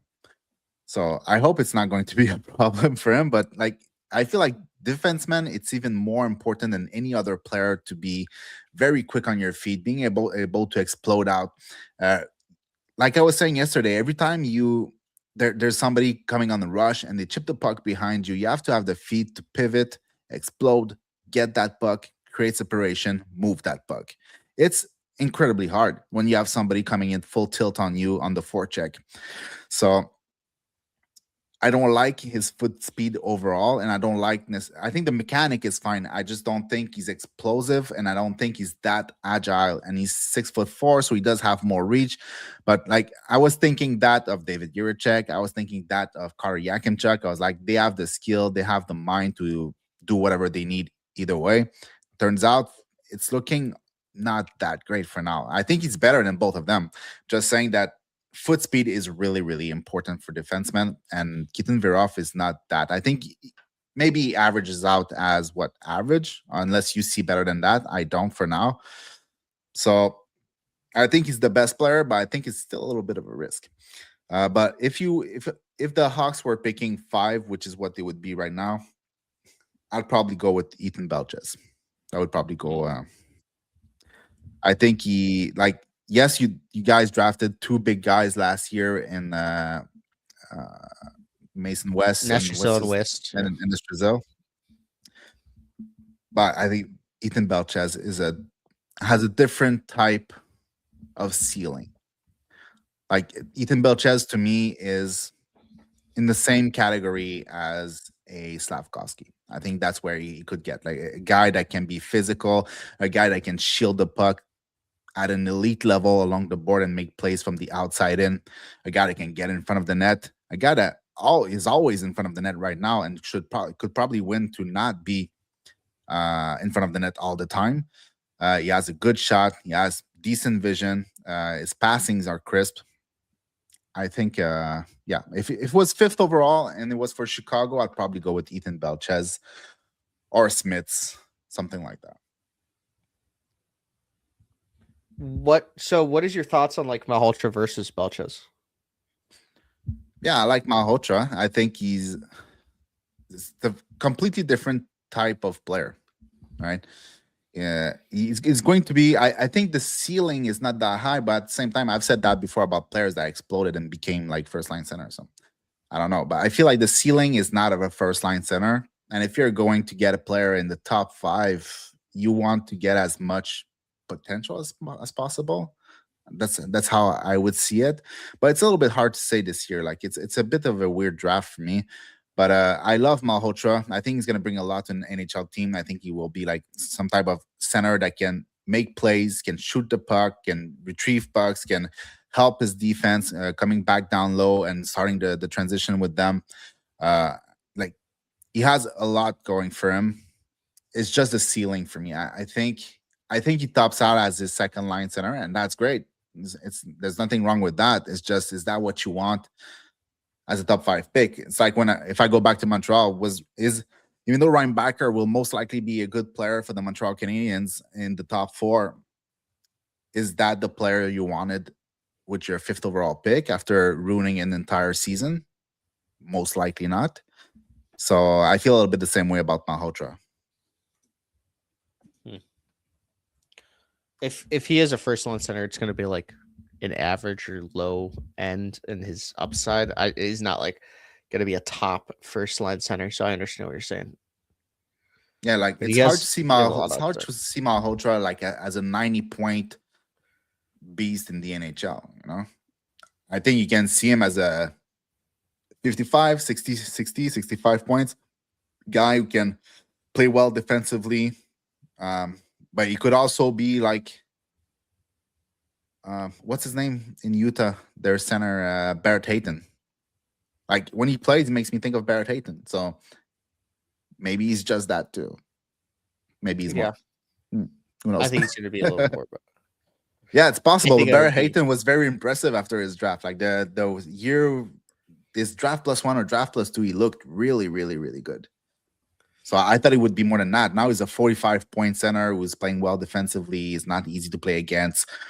He's a good player for sure. He's a player you want on your team. He's just not like he was taken, 6th overall or 4th overall after Kakaniemi, right?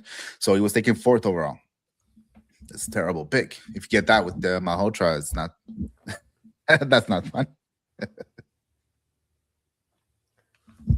All right, so let's see some of the comments. All right, what do you guys think of the Oilers picking up 2/4 of the Blackhawks dominant PK? Do you think the negative reactions is warranted, or do you think they were good trades for the Oilers? I touched on this a little. Do you want? I think it's great. I think that's what they need. Like I said a little bit earlier, like for the playoff, they already have players like Draisaitl and McDavid who's going to do most of the work. offensively. Like Draisaitl is a beast in the playoff. He's basically unstoppable. Even when he's injured and he has like 1 foot to stand on, he can still beat every player on the ice. So that team offensively is basically unstoppable. And now they need to add players defensively, and they added Connor Murphy. They added, which is probably one of the players you're talking about. They added Dickinson, who's one of the best defensive player in the entire league, and they added Colton Dach to add some grittiness to their bottom six. I think they're a great move, and like I was saying a little bit earlier, paying a first and a second for these 3 players is a no-brainer for me, especially in this year's trade deadline where everything is expensive.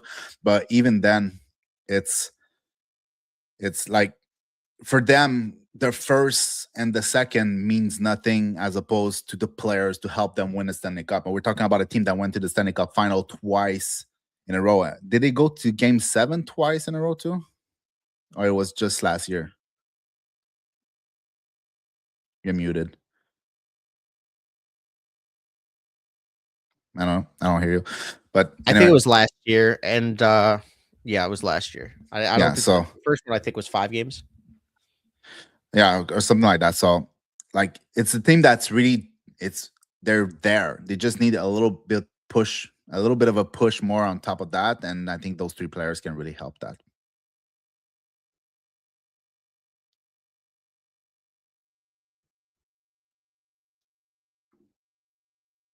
Oops.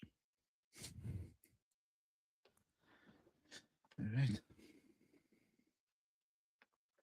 Do you guys see San Jose picking up Parayko or any of the good D still available? I don't know. I don't think so. I don't think they will, but I think like they're really close, right? When you look at the standing, if I go here and I go in wild cards, they're like a couple points out, right? Yeah. They're 3 points out, and they have 2 games in hand on the last team in the wild card. Yeah. So I think if I was a GM, I would try to make something happen. I don't need more prospects, especially not offensively. So I would move. Like, if it takes like Quinn Musty and something else to get a Parayko, I would do that. Just to add a veteran presence in the lineup and give them an extra push to try to get into the playoff and start giving like playoff experience to their player. I think it's really, really important. And to have a player like Parayko who can play for you for 3, 4, 5 years, being solid defensively, good breakout pass, I think it's great. And it's not like they have a ton of help defensively coming up. So he's going to bridge the gap to the next good player. Yes, they have like Polkamp and stuff like that, but realistically, Polkamp is not a first pair defenseman, and he's maybe a top 4, but he's a top 4 in what, like maybe 2 years from now, something like that. So for that time being, if you want to start competing, I think acquiring a player like Parayko would be great for San Jose. I would do it if I was a GM. That's what I'm trying to say. For me personally, seeing what he went for with the Sabres, I would not even touch him. Like, I would go for a different right-handed defenseman.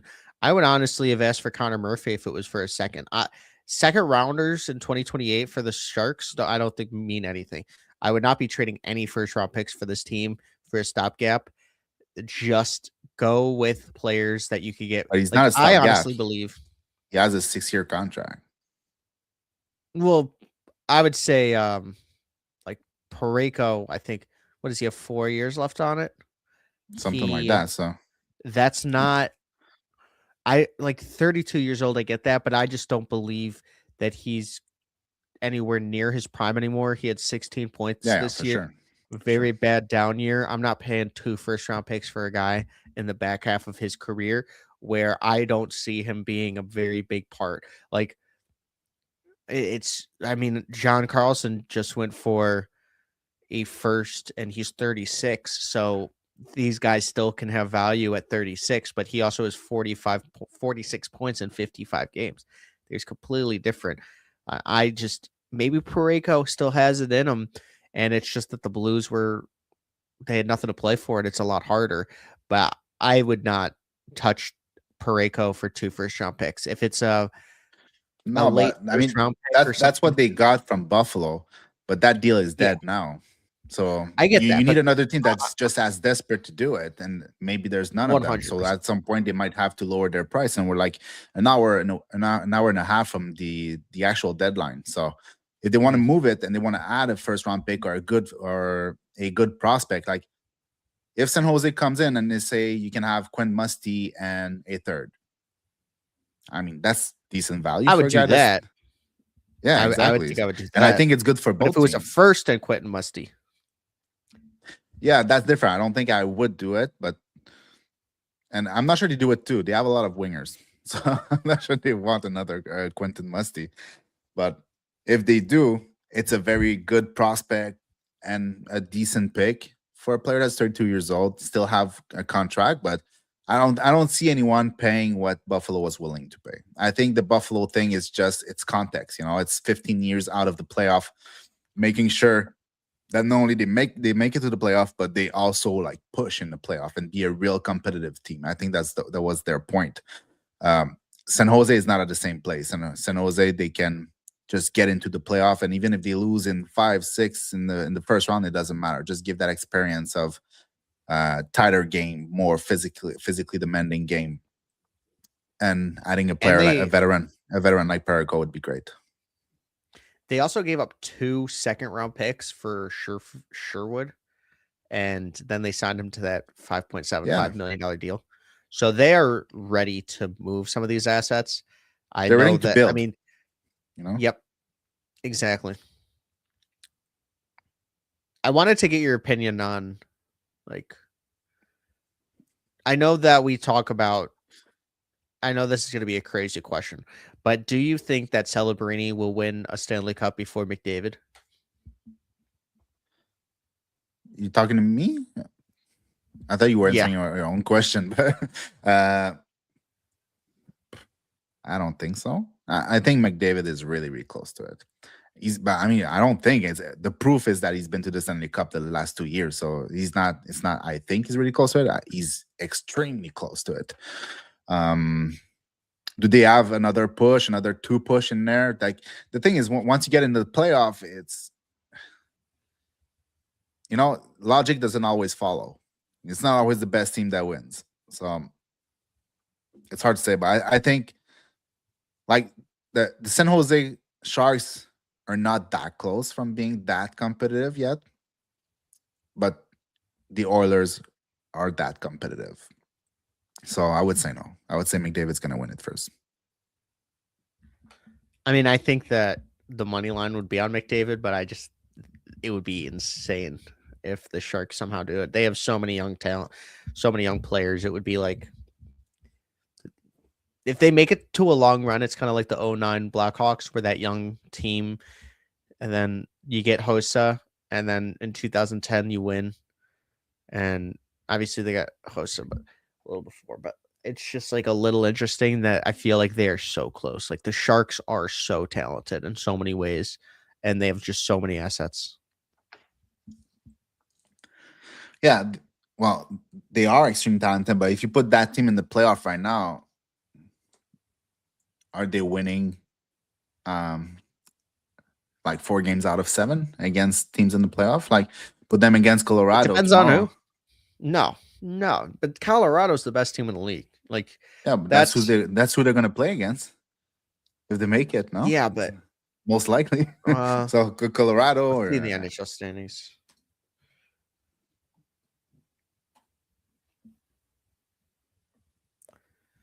Going to the NHL standings. or even if you don't take Colorado, let's say you take Vegas or Minnesota or Dallas, like Well, this or would even just be to get in to even get them Edmonton. experience, I don't but think they make it against Edmonton. Like they have a chance if they play like against Utah or Seattle or Anaheim, the but Ducks, yeah, those are not likely it scenarios. has to be against the young teams. It's actually insane how young the playoffs is going to be this year. Like the Kraken are so loaded. The Utah Mammoth have incredible amount of prospects, and a lot of them aren't even in. Like Aginla, Simashev, Desnoyers, Aginla, like how many prospects do they need? And then the Ducks are just so loaded, and their young talent is there. They're doing really well. Cutter Gauthier looks fantastic. Leo Carlson looks like a true franchise player. And then you got Beckett Seneca, who is leading the NHL in rookie scoring and points. Like, this dude is absolutely nuts. Edmonton is going to be hard to beat. And I'm hoping for Edmonton this year. If there's a team I'm rooting for, it's Edmonton. I think the McDavid hate has gone on too long. Like, the reporters in Edmonton are really harping on him, or at least one guy, but like, man, it's tough. Sorry, I wasn't sharing. But like, you got a lot of interesting competitors. Like, the Predators are almost in the playoffs. Like, it's crazy. And I know they're selling everybody, but they're close. The Western Conference is kind of but this year. I mean, the Kings are selling everybody. The Sharks are kind of buying. I think I would designate them in buying. They are buying. But if the Jets go on a 5-game winning streak, they're in the playoffs. Like, that's just kind of how close this is. Or 4 games. Like, that's how close the Western Conference is. Let's see the East. Yeah, the Atlantic's crazy. It's so close. Yeah. Wow. I haven't looked in the standings in a long time this way. I only look at NHL Tankathon usually. Who's your NHL Stanley Cup favorite right now? I don't know, man. I like Dallas. Yeah, probably Dallas, my favorite team out there. Maybe Carolina too. I think those are my 2 favorite team for Stanley Cup. Yeah, and also This Edmonton with what they added and what they've been doing the last 2 years. I think Edmonton, Carolina, and Dallas are, yeah, they're up there. But I mean, Colorado too is just they play a different style. Yeah. And the Stars are hot right now. Like, oof. 10-0. Is there a way to Their get last those 10. message like not as big? I don't think so. They always hide my face. I don't know why they're so big. Well, it's just like, okay, so the question is, I'm really upset about Mason West. The picks the Hawks used to get him could have been used for Zarowski and Bryce Pickford, both who I wanted, and both went to the Habs. Blue Chip Prospect loves it. What do you think about that one? Oh, for sure. I'm probably the biggest fan of Jarowski right now. So, like, I know people don't want to give up Hage for a trade, and they would rather give up Jarowski. I'm a bigger Jarowski fan than a Hage fan. I don't know, man. He looks so good, man. I don't want to touch that guy. I want him to play for the Habs. He's a Ivan Demidov friend. Like, just don't touch him. Let him simmer. Let him get bigger, stronger, and bring him to the NHL, and let's go get a cup.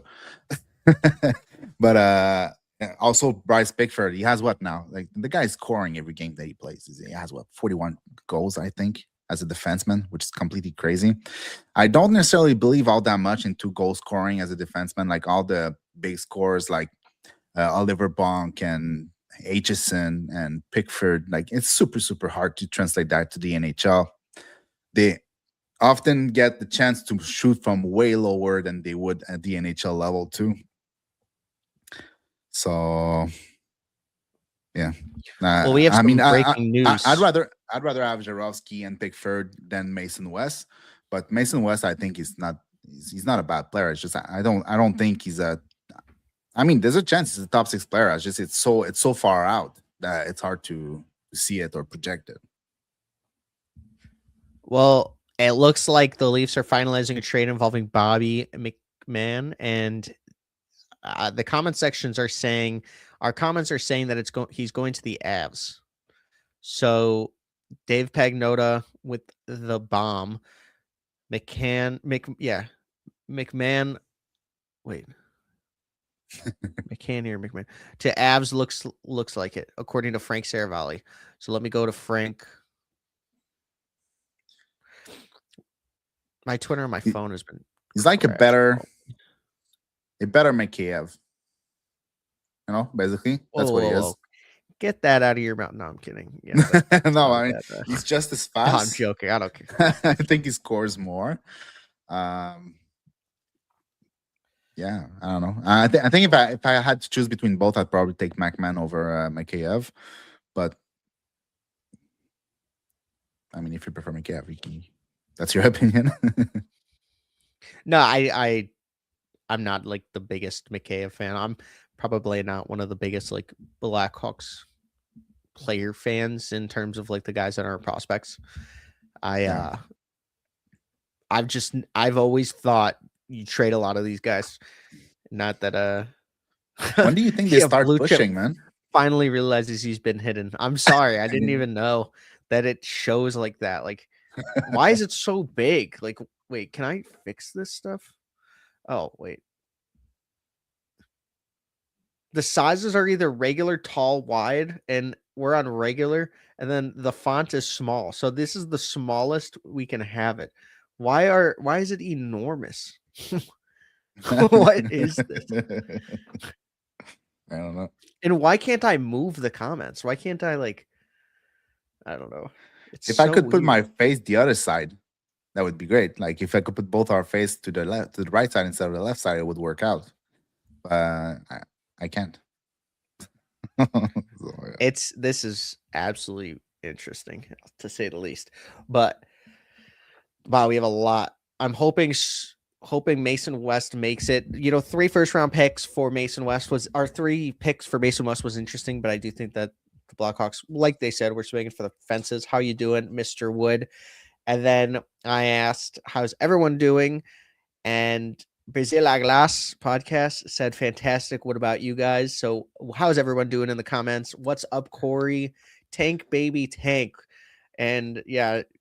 I was wondering what the WBU mean. Push up.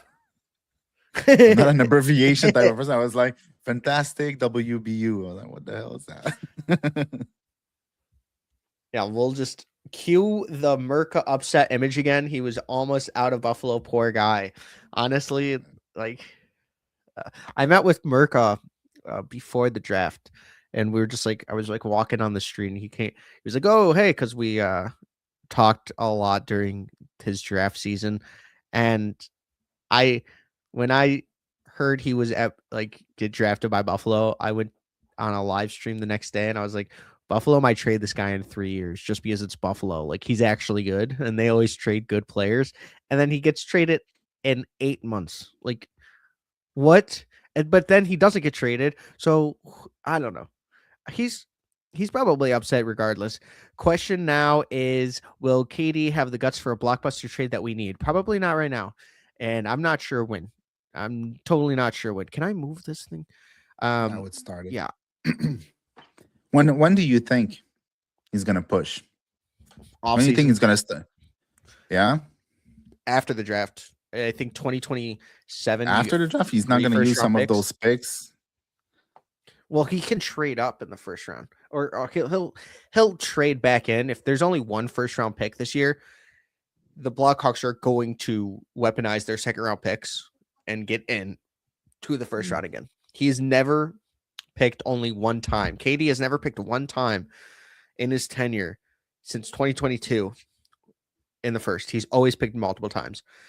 I do believe that the Panthers pick is going to be the Panthers pick. So we have to just kind of think about it like that. But you have nine pick in the first 2 rounds in the next 2 years. Shouldn't you use a lot of that to acquire high-level players that can play NHL right now instead of waiting for other players to develop into NHL players at some point? 100%. Yeah, okay. But at the same time, I think that KD just loves his first-round pick so much that I was going to sign them. Be a chance. Like, you can I have don't so know. many prospects. You have a limit of contract and a limited amount of people you can have on your roster. At some point, it's going to be complicated. Gonna have to trade them all. 100%. But I Sure. don't necessarily know if the plan is to trade those guys, trade the picks. Mm. Yeah, 11. They have 14. Wait, am I saying this correctly? Oh, no. 12 first and second round picks and from 2026 to 2028. That's nuts. They need to weaponize these picks in some sort of way. But I don't know if they're gonna I don't know who they would trade for. The RFA system is broken, so I don't even think that you should go into that because all these years of accumulating these picks would go out the window. What do you guys think the chances of Nyes actually getting traded is? Very slim in the No, offseason. I don't Very think so. slim. If it happens, it's going to be in the offseason, and I don't think it happens. It's the same chance as Robert Thomas gets traded. Colton ain't I going think it's way anywhere, according lower. to Frank. I think Robert Thomas is actually on the market. At least they dangled him there. I don't think Nice, like, unless you're giving like the world to get him. I don't think you're getting him at all. Interesting.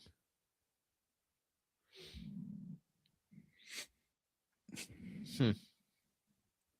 What did you Mike say? Bartnerbaum. Indians are training Thomas Vanek. Oh, that was a good trade. I was so happy it happened like at the end of the trading deadline. Like, everybody thought he would go for more than that, but man, basically got Vanek for a second and Colbert. That's great. But is there anything happening, or it's all super quiet? It's pretty quiet right now.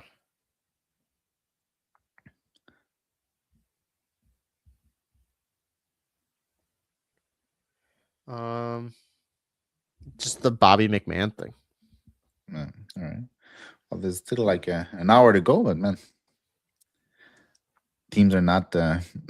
It's not moving a lot. But who's left, like, of the players that were really high on the trading board? I go to Frank Saravalli's list.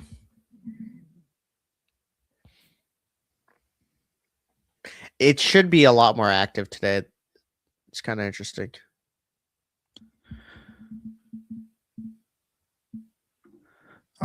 Yes, Trevor, we do get your question. Did I miss the question? Here, we haven't really got to a lot of them. Give me a second. Any chance? Yeah. Well, he asked basically the same question as me. No. Oh, any chance KD stops aura forming and trades all 3 first next year for this ball? Do you have 3 first next year or 2 first next year? Well, it's It 3 if depends the on. Panthers. Yeah. If the Yeah? Panthers are in the top 10 this year. I don't think that he Okay. would trade for DuPont. But I have an interview coming out with DuPont soon. The kid loves Denny's. You should hear who his favorite players are growing up. A really great kid. So that's going to be coming out soon too. If you guys like player prospect interviews, this is the place. I have interviewed about like 50 prospects this year. So there's so many. I got Caleb Maholtra coming out, Ethan Belchez, Anton Frondell. I got an interview coming out with Landon DuPont. So spam who you guys want out of those players. I have a Merrick Van Acker interview coming up too. So spam who you guys want to see in the comments. I You don't never think know. for the question about Spawn, I don't think like, especially if the Blackhawks starts moving up in the ranking and they actually do something to get better. I don't think it will be possible, because if Spawn is at the top of the draft, Yeah. like, if you have 3 picks in the 10s and 20s, like, who's going to trade 3 picks in the 10s and 20s for let's say, a first or a second or a third overall? It's just not going to happen. So I don't think it's actually possible. But you also have Love Shunov. So do you really need Spawn? I definitely think that it doesn't matter if you don't take Verhoff. I think right-handed defenseman is still on the table. Like, trade, like, he's the real deal, Landon DuPont. And yeah. Hawks and Rangers working on a Derek Palatri. I don't understand this one. What? So, do you prefer the John Mustard or John Mustard? I like John Mustard. I prefer the John Mustard. What is this? What is what? Derek Pouliot? Yeah, like You think John Mustard plays in the NHL? yeah, I think so, but maybe probably not on the Hawks. They got a bottom six player. Here you go, Carolina, Elliot Friedman. Now things Nick are heating up. Delavey? I don't. Oh, I don't that's want cool. this. That's cool for Nick. I like that guy. If the Blackhawks trade any assets, like what are they doing? Open up space for the kids or trade for young players. Like what the heck? All right, so let's go to the next one. John Master, I can't wait for the Oilers. Can't wait for the Oilers to get upset in the first round. I think they're too good for that, but at the same time, it's not impossible. I want the Ducks and Buffalo to pull an upset. I think Buffalo, man, it's very possible. I don't know about the Ducks. Maybe. I mean, nothing is impossible, right? The Habs, the Ducks, the Buffalo, all the young teams. It's not impossible. But I think Buffalo plays. Like I said at the beginning of the stream, and they look really, really good. They look very solid. I think there's a pretty good probability that they will go further in the line in the playoff. Oh, did you put one? Go here. Are you clicking one at the same time? Hope Clicking so. one all the time? Okay. Yeah, but I mean, just so the people could see, we've already answered a lot of these. I do not care for Kevin or Artie. We can buy Werenski or Hughes, which Hughes and Werenski would be interesting. But if DuPont's favorite player is Duncan Keith, then I'm sold on him. Heck yeah. I want to see a Canceroff interview if he could speak English. I know that Canceroff mainly does like Instagram messages for his interviews where it's like he translates, but he cannot speak English. I know for a fact that he does not want to go to Rockford though. He wants to be in the NHL. The KHL just like he's a star out there, so why would he go to Rockford? Yeah. Rangers can't grow their own talent, so they have to take ours. Left my ass up. What even like what are the Hawks even doing if they trade for anyone? Like unless like sell the team, bro. Like Who they sell traded for? everybody. Well, Derek Pouliot, what's some French name? Yeah. And what did you give for? I don't know, but I hope nothing. It's probably nothing. Knowing the Hawks, it's going to be like a second round pick, dude. Like, who does blue chip things? The call ups at the end of the season for the Habs will be. Well, I think Hage is going to sign at the end, so it's gonna be like ready for the playoff. I would love to see Ryan Backer. I think he's ready for the NHL. At the same time, I'm not opposed to him staying the entire season in the AHL. I'm not opposed to that, but I think he's ready for the NHL, and I would like to see him in the NHL. But then if you move him up, it gets complicated for Laval because they don't have much left, and Adam Engstrom is injured. If not, like the players right now in Laval, who's really standing out, that can move up to the Montreal Canadiens right now? It's like outside of Ryan Backer and Hangstrom, like I don't know. Like, would you like to have like Jacka maybe called up for the playoff? Maybe that would be good. Yeah, I think that maybe that was what I would do. Like players like Adam Engstrom, Owen Beck, Jacka, and Ryan Backer are probably the most probable player to be called up. And Hage will probably sign. I don't know if you will have the time to play a game in the NHL before the playoff, but I think he will be there for the playoff. Is he going to be in the lineup? That's different.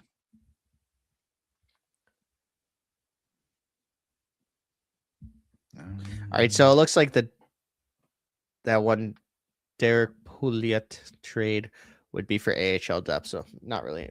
Yeah. Mustard not making it in Chicago would just be wrong. Hence the mustard condiment. Honestly, like the Blackhawks just have so many prospects. Like I don't even know.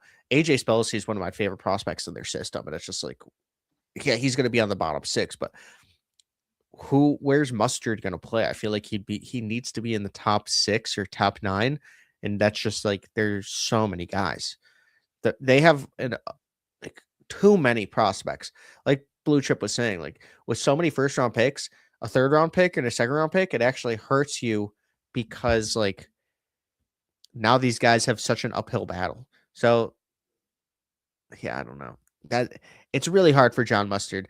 I loved the pick. He's playing really well at Providence, which is a school that I'm very surprised about is playing well. They have Roger McQueen as well, but he's actually playing well.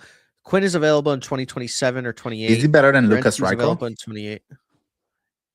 I mean, now he is, but not prospect wise. No way. I mean, You Lucas mean Reichel was putting up. now at this moment, Mustard is better Yeah, than Reichel? yeah, 100%. Like because Reichel can't even make it with the Canucks Abbotsville team. So like, Reichel might be done. I think it's a confidence thing in this case right now, but yeah, as a player, I think they're similar, man. It's I mean, in terms of player style and what they project at as the NHL, obviously Reichel didn't work and probably will not work. But what I'm saying is, like, in terms of what they look like as player, very similar. So let's say, like I think Reichel defensively just did not understand schemes or systems, and he could not play bottom 6. And also his skill, just his like something was not connecting. There was a disconnect between his incredible skill and his head. So maybe Mustard can learn more. Let's say so Quinn is available in 2027 or 28. I do not believe that the Blackhawks will even be in contention for Quinn Hughes and Werenski. That could be something very, very interesting. I would say Werenski is much more likely than Quinn Hughes on the Blackhawks. I think Quinn Hughes is going to play with his brothers or whatever it is, or even sign with the Canucks. He's a player sure like signing. Yeah, I mean, I or don't know not for sure. But with the Wild. With the yeah, Wild, sorry, with the Wild. yeah. I think he's playing with the Wild. I don't think he's moving from there. Yeah, it's kind of crazy. Montreal has a good team and a great farm system. I completely agree. Kent Hughes has done a fantastic job. One of the best GMs in the entire NHL, in my opinion. I think he was really good at like jumping the line instead of waiting for prospect to come and to get better. Because if we only picked every first round pick that we had and every second round pick that we had, like we would still be waiting for players to come and become NHL players and at some point have some kind of impact. But because he jumped the line with Dak, and then he jumped the line with Newhook, and then he jumped the line with Noah Dobson, I think this is like the main ingredient of why this team is looking good. Obviously, there's things like you get a first overall in Slavkovsky, and then 3-4 years later he looks good, and then you have Lane Hudson, who's like an incredible superstar, and then you have Ivan Demidov. So we got lucky with the picks that we got. Like we didn't get Celebrini lucky, but we got lucky enough, and especially with Lane Hudson and Demidov. And on top of that, they had some good draft picks, like I said, Zharovsky, who I adore, Hage, who's looking good. Reinbacher, not going to be worth it for a 5th overall pick, but still going to be a good player. So a good prospect pool on top of being a good team, but I think it's really due to the fact that they were not afraid to acquire a player that were already in the NHL, already had experience. We didn't have to wait a couple of years to see what they could be in the NHL. They were already there, and that's like hugely important for where this team is right now. Really well said. And Mr. Wood, true. AJ Spelcy will be Timu Brady Martin. That is absolutely hilarious to me. AJ Spelcy is a really great skater. He is big, can hit 6'2". Got to see him in Windsor, looked fantastic. Really impressed with him at the World Juniors too. I like AJ Spellacy a lot. Brady Martin's fantastic. I mean, farm tough. There's a reason he was a top 5 pick. Really great guy. He loves fishing. Does Sasha Boisvert's lack of production worry you guys? There were comments on HF boards from people saying he was a cancer on the team. I hope none of that is true. I'll talk about the production. The production is interesting on that entire team. A lot of their players are not doing well. So I would take it with a grain of salt in terms of his development. I do believe that we're going to see better play out of this guy in Rockford and in the NHL. I do think he'll get some NHL time, and people are going to be very surprised. For the ND folks that are saying he's a cancer on the team, there was a lot of players that left ND, so take that with what you will with that too. Like they left the team too, so might not be a one-sided thing or whatnot. I think Sasha Boivin, I'm not very reactive in the way that I analyze player and production. I think he's still the same player that he was last year. I never expected him to be a top 6 player. I always thought he was a middle 6 player that is big, can be physical, has a really good shot, can actually find space in the slot to release his shot. But never going to be like a game changer, a needle mover, or a guy that can drive play. That was never the type of player that I saw when I saw him. I think his feet are a little bit heavy sometimes too, so that doesn't help. But there's time, and the fact that he's not producing as much as last season this year is really not something that really bothers me. At that point, draft +2, look, you would like it for him to be more productive, to be like, let's say, Michael H productive, have 40-something points in 30-something games. That would be great. But the player that he is, I'm not sure the points are really all that important, at least for now in his development. I think he's still the same player. He's still projecting to be the same type of player that he was projecting 2 years ago.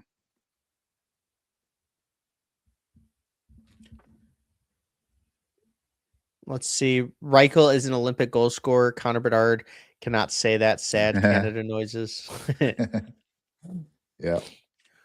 Florida now has Reinhard ×2. I saw that. He was actually waiver claimed. So that was pretty cool. Noah Dobson was a fantastic, insane trade. Time will tell on Kayshawn and Victor, but so far it fits their window perfectly. It's great for both teams, but I'll let the thing is, unhidden blue chip. I couldn't care less what Kayshawn Aitchison becomes and what Victor Eklund becomes. First, Victor Eklund was in my top 10. I had Victor Eklund on before Frondel, but I absolutely didn't want Victor Eklund on my team because the Habs don't need a player like that. And they said it multiple times that they had Jarowski in their at 16 or 17 on their board, so he was going to be a player that was picked there. So we ended up with the player that they wanted on top of getting Noah Dobson. So, like, Kayshawn Aitchison might be a good player. He has the same problem as many other player before him, and I think the feet are not that great, and I think he gets himself out of position defensively way too much. He's not my favorite. I think he will play in the NHL. I think it might be more complicated than people expect. I know some people are really, really high on him and think that he's going to be really, really good, and maybe that will be the case. Maybe it won't, but in the end, like I said, I just really don't care what he becomes. Like, we got Noah Dobson. He fits perfectly the timeline for the Habs. He fits perfectly in the lineup. It gives us 3 amazing options to move the puck. 3 amazing skater on top of Gouli, who's another amazing skater. That defense cannot move the puck better than they do. They cannot skate better than they do. Now it's just about adding physicality and a little bit more like rugged defensive play. But yeah, that Noah Dobson trade, whatever Victor Eklund becomes and Kayshawn Aitchison becomes, has no impact on how good it is for the Habs, in my opinion. Vegas got a cup, so it doesn't matter. Not sure what this is referring to, but yeah, they did get a cup. But at the same time, that's a true comment to anything. Whatever you traded, if you got a cup, it was worth it. It's that 100%. Seth Jones trade. Yeah. David, what? I don't even know what this is referred to either. Davidson is a PR merchant. I highly doubt he would draft a player that is a problem. I'm not sure which player is a problem this draft. Oh, I was I talking think you're about talking Boisvert. about Boisvert. Yeah, because somebody said he was cancer. Like I didn't hear anything about that, but at the same time, I'm not an insider whatsoever. So I don't know. But if that's what he means, I Yeah, don't that's think what he it's meant. Okay, sorry, yeah. Trevor. Yeah, it would have been after the draft anyway, because he wasn't playing at ND at the time. He was playing for Muskegon, but I don't think that he's a cancer whatsoever. Like this is it would have been leaked anything, but Braden Shen to the a Islander lot of players is got being done. left. Yeah, I saw this. That's good. This is an interesting one for the Isles.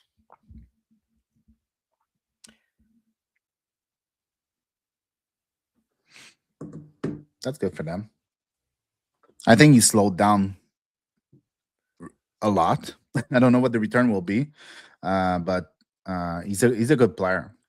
He's going to be good for them. Doesn't he get traded a lot during the deadline? Who? Shen? Like the Shens? Like, But Braden not and that Luke. one. He's been in St. Louis for a long time, Okay. no? It was Luke then. Well, last year I remember that there was like rumors all last season.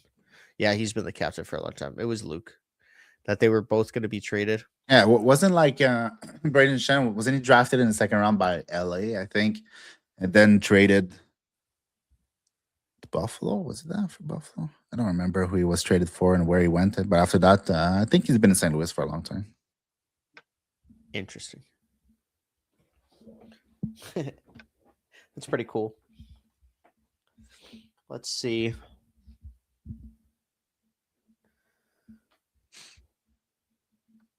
What are your guys' favorite deadline moves so far? You go first. I've said this one, but yeah, well, we both said at the beginning. Me, it's the Uyghur move. I think for Utah, it's really, really good. 3 second-round pick could add up to being absolutely nothing for a player of Uyghur's caliber. I think that's fantastic move. It's in terms of value, it's great. In terms of fit, it's great. Yeah, Uyghur is the best. Also, I think Anaheim. What's the name of the player they acquired? The guy from Washington. Carlson. John Carlson. Carson. I think that's a great fit too. They have a good mix of young players and veterans, and Carson is just an amazing player. He's not a player he once was, but he's still amazing. That's another good trade too. Yeah, 46 points in 55 games for a 36-year-old is nuts. Not a lot of people are talking about that. But he has so much experience. He's it's great. And I would continue to say, for me, the trade that didn't happen with Buffalo, getting Murka and a first-round pick, keeping him, as well as the Jason Dickinson trade for a first-round pick. You're trading a first-round pick for a third-line Selke award-winning PK Demon. I think it helps for both teams. Selke award. No, Selke award getting, not winning. Yeah, but if you think of it from the point of view of acquiring a player to make the playoff, which one is your favorite? Because you said Chicago before the first round pick, which is great for Chicago. But I'm saying if you look at it from a team trying to get better to make a push in the playoff, which one is your favorite? Yeah, John Carlson or Rasmus Anderson, but that happened in January. I think a lot of people forgot about the Rasmus Anderson trade. Well, yeah, I'll say. Well, Quinn Hughes is. I just don't even associate that, but yeah, Quinn Hughes is definitely the best trade this year for both teams, because the most now impactful for sure. The Canucks. Well, I think it's more impactful for the Canucks because now they locked themselves into a top 3 pick. But it's super impactful for the Wild too. I mean, they get like a top 3 defenseman in the league. I mean, for like they gave a good prospect. Yeah, go ahead. It's a hot take for me to say that like it's a impactful trade for the Canucks, but I'm just talking about franchise wise. It's very impactful for both teams because they locked in getting getting a top 3 pick in one of the best top heavy drafts we've seen in years. Like this is one of the best top heavy. Like think about in 2023, Michkov was at 7. 2024, Demidov was at 5. 2025, you had players like Porter Martone fall, like James Haggins fall. Like there's not a lot. Like the 4th pick is probably the hardest pick in the NHL draft this year, but top like 3rd is still Verhoff. Like second is Stenberg. First is McKenna. It changes their franchise to get one of those franchise altering players. And you get Boyum and Marco Rossi and a first. So I just feel like it's impactful for both teams. But in terms for of sure. like, I was not saying that it was bad for Vancouver. I think it's great for both teams, but the impact that for a team that's trying to push for the playoff, like the impact of Quinn Hughes is supreme. We're talking about one of the very best defensemen in the league. It's crazy. So whether you gave a prospect that's going to be good and whether that team that you gave the prospect to is going to draft high, that's not really something you care about. You got Quinn Hughes. Yeah. No, I completely agree with you. I was just talking about like my point because I know it was a hot take, but I wanted to like rebuttal it a little bit. And Mr. Hot Take. Oh, yeah. It was I feel like you got to just talk about what the Canucks are doing. They are taking the right way this season specifically. Like holy. Let's see. We have another trade. Elmer Soderblom from the Red Wings to Pittsburgh for a 2026 third. So Pittsburgh is buying. Let's see. Yeah, Braden Shane waived his no movement clause, which is a really big deal for the Blues these days. This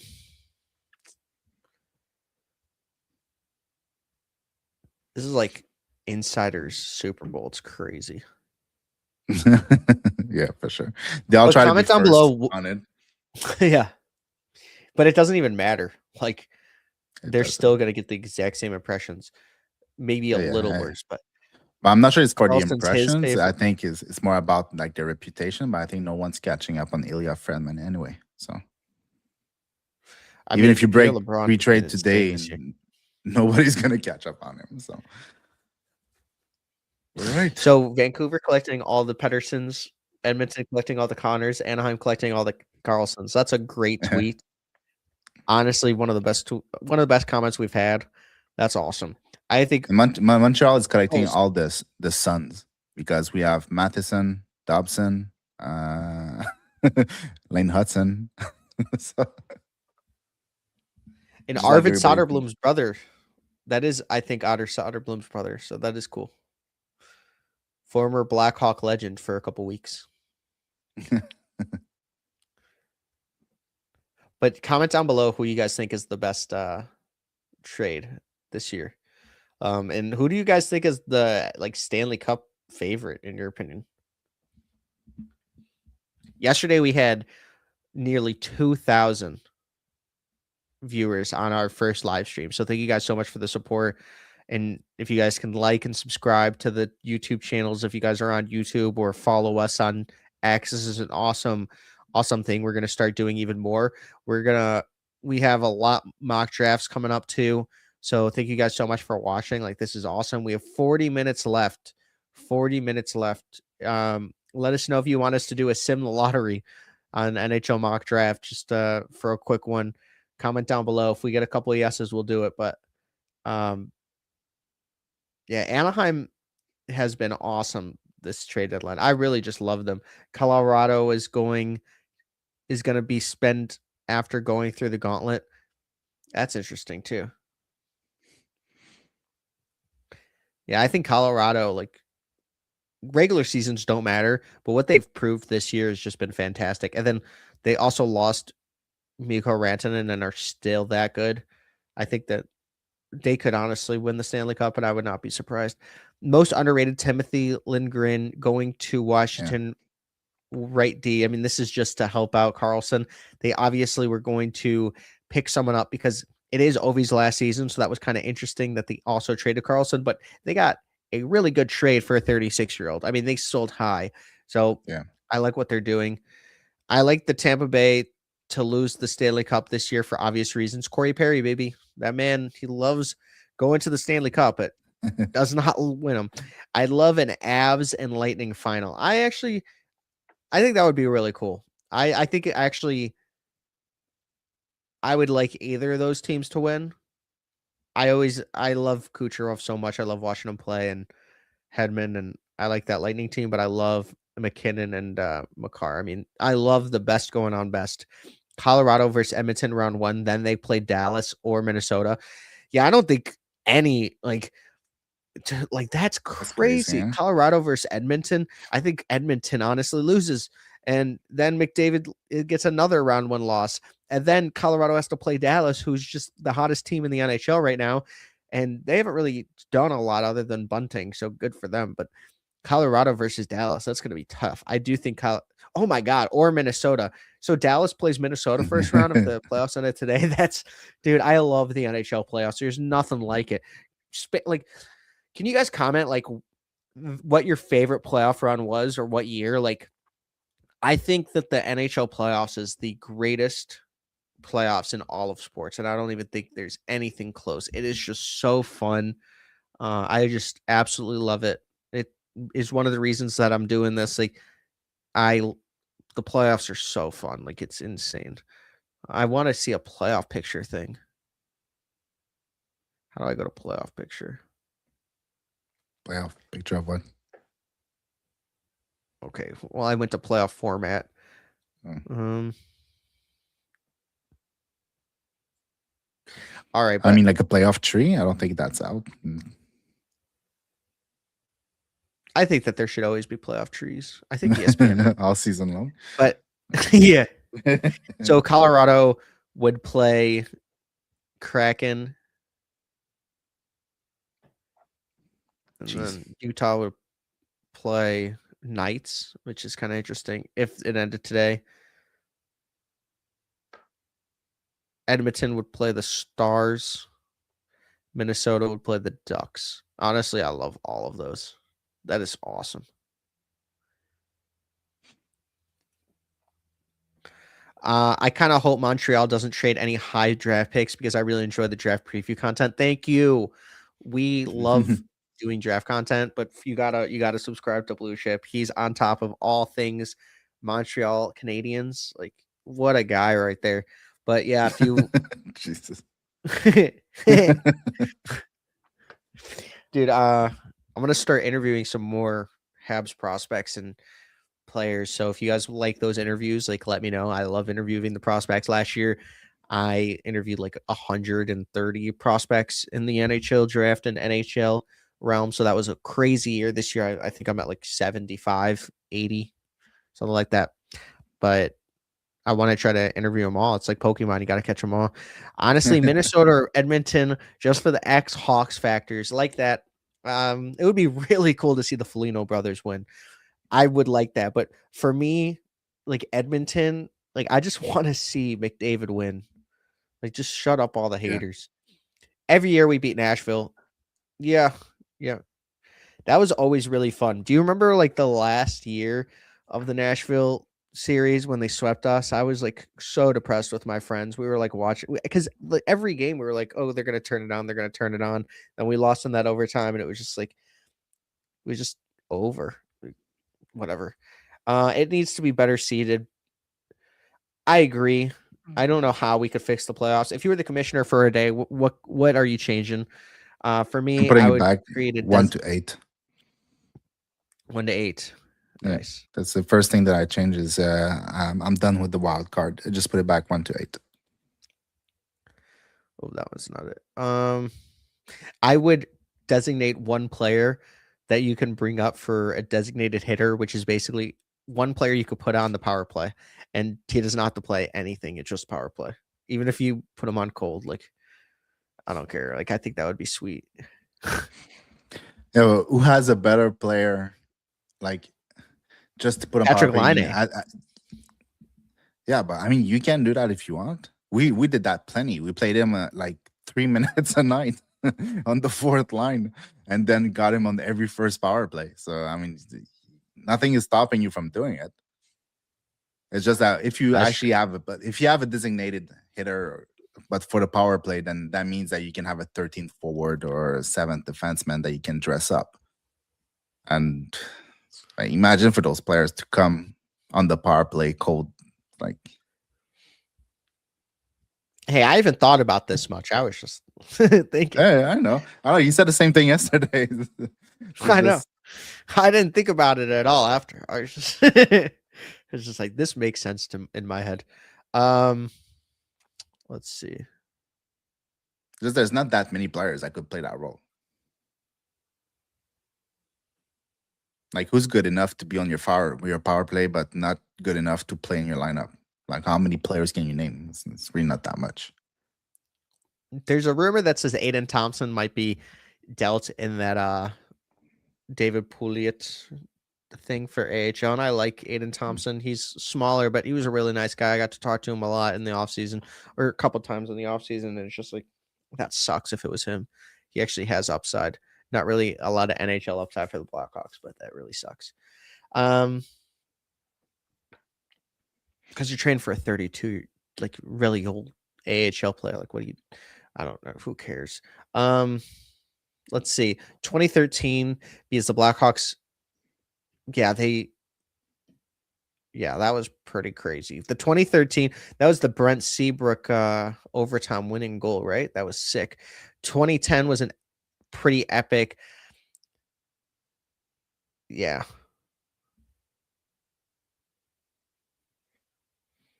Wait. Stanley Cup final? We played the Flyers. I think there's got to be something. Maybe 2009. I'm saying Edmonton versus Colorado since Seattle has 2 games on them. All the storylines Philly that year, dang. No, that's 1-8. We don't do 1-8 anymore. Colorado, Detroit back in the day. 2010 Stanley Cup Stanley Cup playoffs, not finals. Gotcha. And Ryan Hartman. OG Ryan Hartman. The year we should have started the blow up after the Nashville sweep. Yeah. Colorado plays the lowest. The leader in Pacific plays the second lowest. Then the other team in their respective division plays each other. Yep, it's Aiden in the AHL trade. That really stinks, man. Aiden's great. Aiden Thompson, really good guy. Definitely a vibes guy. I don't know why the Blackhawks would be trading for someone that has no upside, but it doesn't. I mean, it's.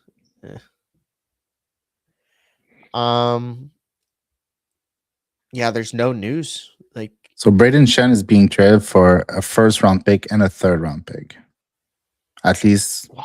It's written to be determined, but those are the 2 things that are on there. So I don't understand that one. I don't know. What do you think about that? Let's see what Mike Bartner's reaction is. I used to like Braden Shen, but I mean, I still like him. It's just not. Look at that.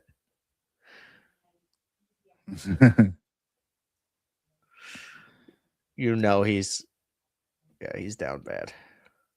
If it's a 1st and a 3rd, I don't think he will be happy about it. I wouldn't. That is so not for him.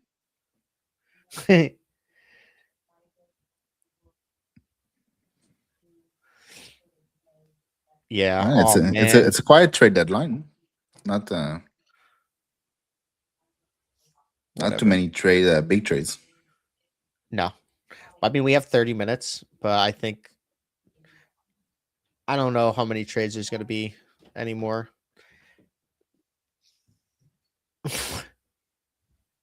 All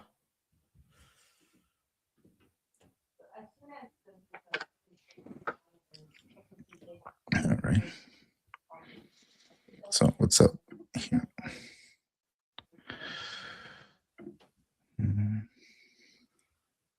We've got a trend. Yeah, okay. Aiden Thompson. Yep. Would you have done that trade, you? Traded. For Braden Shen? A first and a third? I would not do that. No way. No. What is that? I mean, okay, this is gonna be crazy, but they almost paid more than they got for Dobson. Hmm? Well, no, they got 2 firsts and Emil Heineman. Yeah, but they traded a first and a third for Shen, and obviously they didn't have to sign the deal. But I would much rather just keep Dobson than do this. Oh, yeah. I mean, their defense would be crazy with with Schaefer and Dobson. That would be great. At the same time, I mean, they traded Dobson, and now That's they're in a playoff spot. So I'm sure they're happy on this side too. Darsh can be used as a verb like Darsh, meaning I messed up. That okay, so this trade doesn't make any sense. I want to put this on record. I fully do not understand it. A first and a third for Shen, like you're paying for the captaincy and the leadership and everything, but why do that? You are not a Braden Shen away from anything, and that's really high value. Yeah. Like Their second line center is Callum Ritchie, right? Yeah. So might as well have a guy with a little bit more experience, I guess. But the thing is, like, it's literally almost more than almost the exact same that you paid for Dobson, and I don't know. Oh God, Blackhawks getting a defender to not play Korchinski. That's crazy. Uh, over under 0.5 trades until the end. Guys, comment down below. What do you guys think? 0.5 trades until the Over. end. Do you guys think? I think it's over for sure. If it's under, I'm gonna be so sad. Let's see the timer. I'm gonna do a little spin right here. Let's try like this if you can on X. It really helps the algorithm.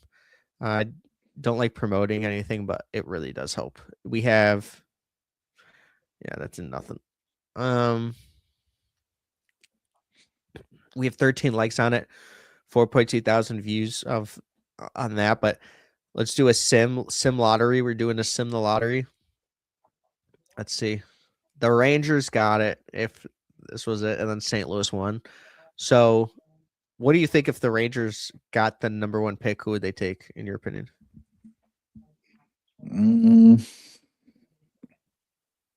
Ivar, maybe. Yeah.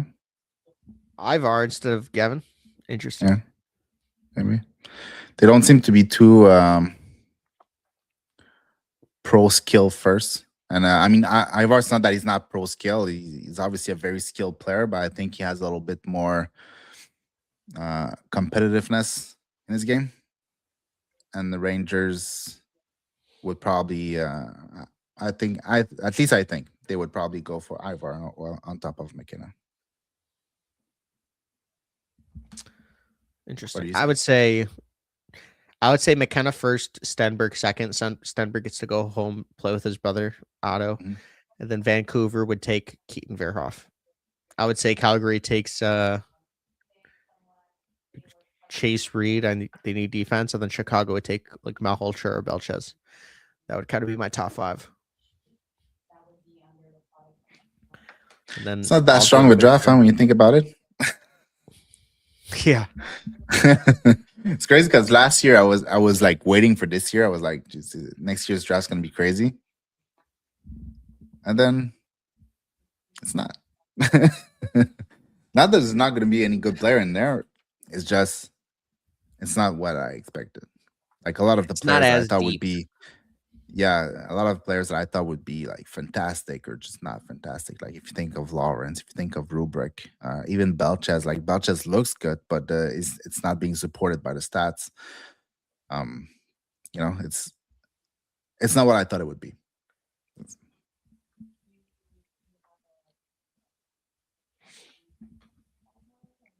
This is so weird. Like the Isles trade, I do not understand it. Which one? Celebrating New York?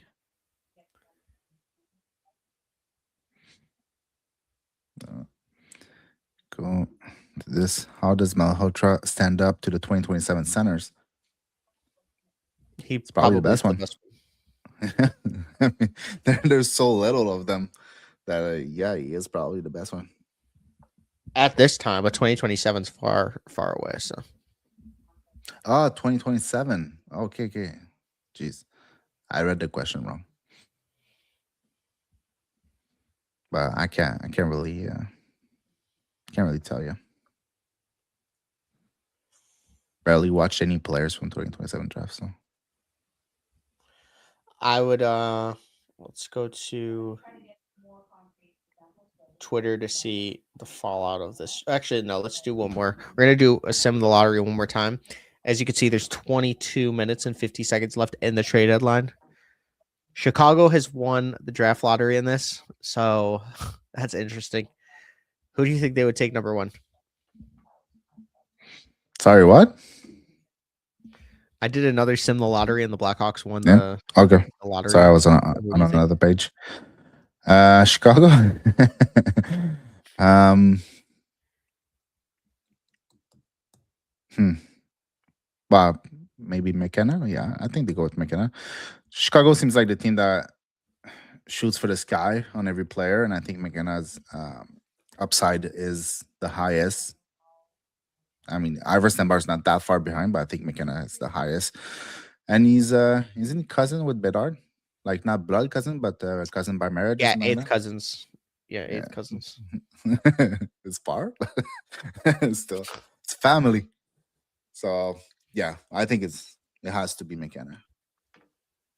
I don't think it's Yeah, all that great for them. they're taking McKenna. They if they don't, I would be upset and surprised. You gotta help out Bedard, but I will say Stenberg is a dog. What he's doing in the SHL needs to be talked about even more so. Plus, Frondell is really good friends with Stenberg, so you never know. The question, Joseph, where is it? Right here. Alexis Joseph from Malhotra. Probably Alexis Joseph. Yeah, he's very young. He's putting good numbers in the QMJHL. He's 6'5". And he comes from my town, so why not? I'm gonna root for him. Have you got to see him a lot? I watched a little bit, but I didn't see him a lot. No.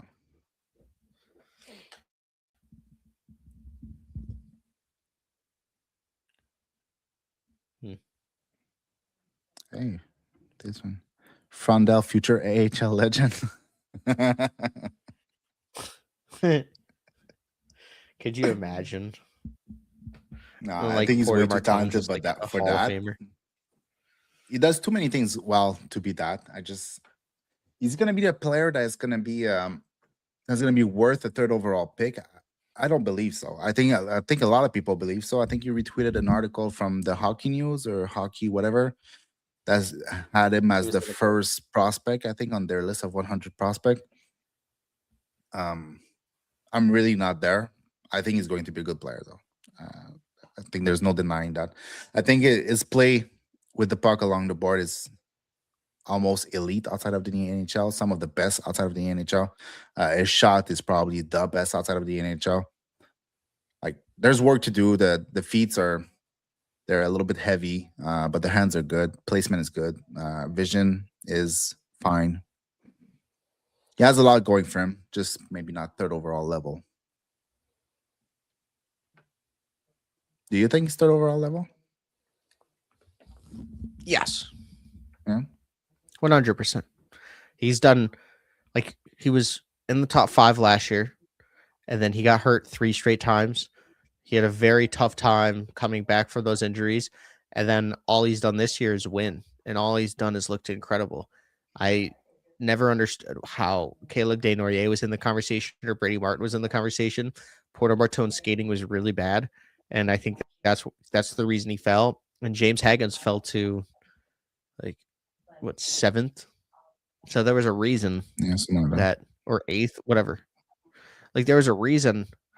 I feel like Anton Frandell is just above a lot of the prospects, and I feel like people are starting to get it. I never understood Elite Prospects ranking of him.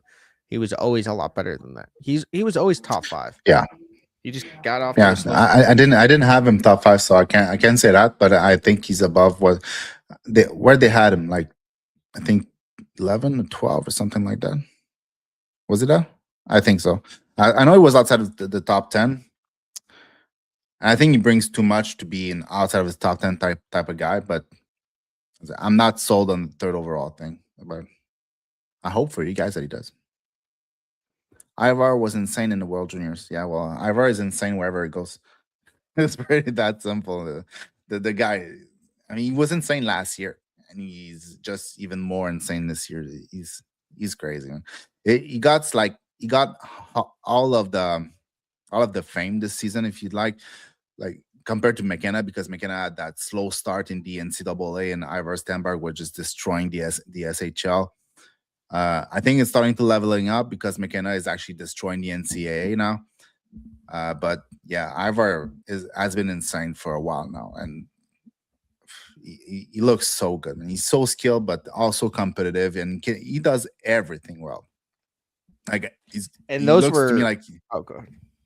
Yeah, it looks to me like he's going to be good defensively, offensively, in transition. Like it looks like there's nothing he can do. He can shoot the puck, pass the puck, get the puck. Like he's everywhere on the ice. He's always there. When you look at McKenna, it's not the same type of player. McKenna glides a lot more. He's not always, how can I say that? Like he's not always involved in the play. Ivar Stenberg is a high involvement type of player, as opposed to McKenna, who's a way more passive, but even more skilled. Yeah, probably even, could I say more intelligent? I'm not sure I can say more intelligent. It's just a different type of player, but yeah, Ivar Stenberg is crazy good and super impressive. Yeah, and those were not shots fired at Cam Robinson. Cam Robinson has his own Cam consensus on Elite Prospects. I was just saying, like, and he had Anton a lot higher, and it wasn't even that. Like, it was just surprising. Like, not shots fired at Cam Robinson for what? Was the reason for the shot fire at Cam Robinson? For the Anton Frandell thing, but he has his own consensus ranking. So where did he have wasn't on him. Frandell? I don't remember on his consensus, but Elite Prospects had him like 18th or then 12th or something. 18th of December, then 12th. Who does? I think it's the poor transition numbers from last year. Yeah, I know, but he was playing in the SHL, which is a bigger rink size. I think he's more skilled than that, and the transition is just one part of hockey. There's a lot more to that, but like there are reasons to think that he's lower than where he was taken. But I think that this year he's proving a little bit more. He's been really good this year. Is he looking consistently great? I wouldn't say so. He played a lot more on the wing than he played at center, and he was drafted probably to be a center. So that doesn't help, but at the same time, he can come to the NHL and play as a center in the NHL. He just doesn't really have that game whatsoever. But I think he will be serviceable defensively. I think he will be a main trigger on the power play, because that shot is it's elite NHL level, and he's outside of the NHL. So it's just incredible. And like I said, his play along the board to protect the puck and make plays to the inside with it is, I think it's elite outside of the NHL. I don't know where it would be at the NHL level when he has pressure from a 6'5" defenseman on him. But for now, what it looks like in the SHL is really, really good. He's very skilled. Yep. I know that I pulled this up if you want to talk about this from Brazil Laglas. But we didn't think Frandell projects as a center, didn't like his play driving and transition game. Obviously, Victor Eklund was the main play driver on his line, and that took a lot of his work away from him, and that was good. Like Frandell kind of is not going to be that play driver. That's why I think that he would be really better suited with the kind of Connor Bedard and kind of like a complementary player of like a Marian Hossa to his Tays. Like it kind of needs that. Not saying that either one is either one, but I'm just saying like that's kind of where Frondell projects his transition game needs to get better. His defense is he looked better with his transition game at the World Juniors, and it looked like he was back checking more aggressively, and he was there in space, and he was open a lot, and he just glides to open space. Like he has a lot of good traits, but the like like I just thought that even with those issues, he was still a top 5 player in the draft. Well, we'll see. It's gonna go. For sure, it's gonna look good on like Bedard's wing. It's just if people were hoping to get like a first line center and put Bedard to the wing, that's the part that I don't think will happen. I really don't think anyone was thinking that with him though. Like I don't think anyone thought he was going to be a first line center. Yeah, but you kind of hope that I- at number 3. I You just, you I don't don't you don't think hope for a predictable. complementary player. Like it's, but at the same time, look, I say that, and like Slavkovsky in his first 3 years looked zero like a driver. He was complementary all the way. He was the guy creating space for the 2 other. He was the guy retrieving pucks down low and making plays from the board. And that was his game until he was switched to the second line and actually like took that line on his shoulder and actually drive the play and created so many transitions that he never did before. If you look at the stats on Inside right now, he has the more transition on that line, the more successful transition on the second line too. So he's like, he became a different player because he had the opportunity to. He didn't have Nick Suzuki or Cole Caulfield to get the puck across the blue line for him and to dump it in the corner for him to go get it. So yeah, I think like Frondell maybe is not looking all that great now, just like Slavkovsky didn't look all that great in the transition game a couple years back, but can probably get there at some point. Like if he's young, he's in draft +1. There's plenty of time for him to develop like a B game outside of his shooting and his board play, which would be a C game in that case.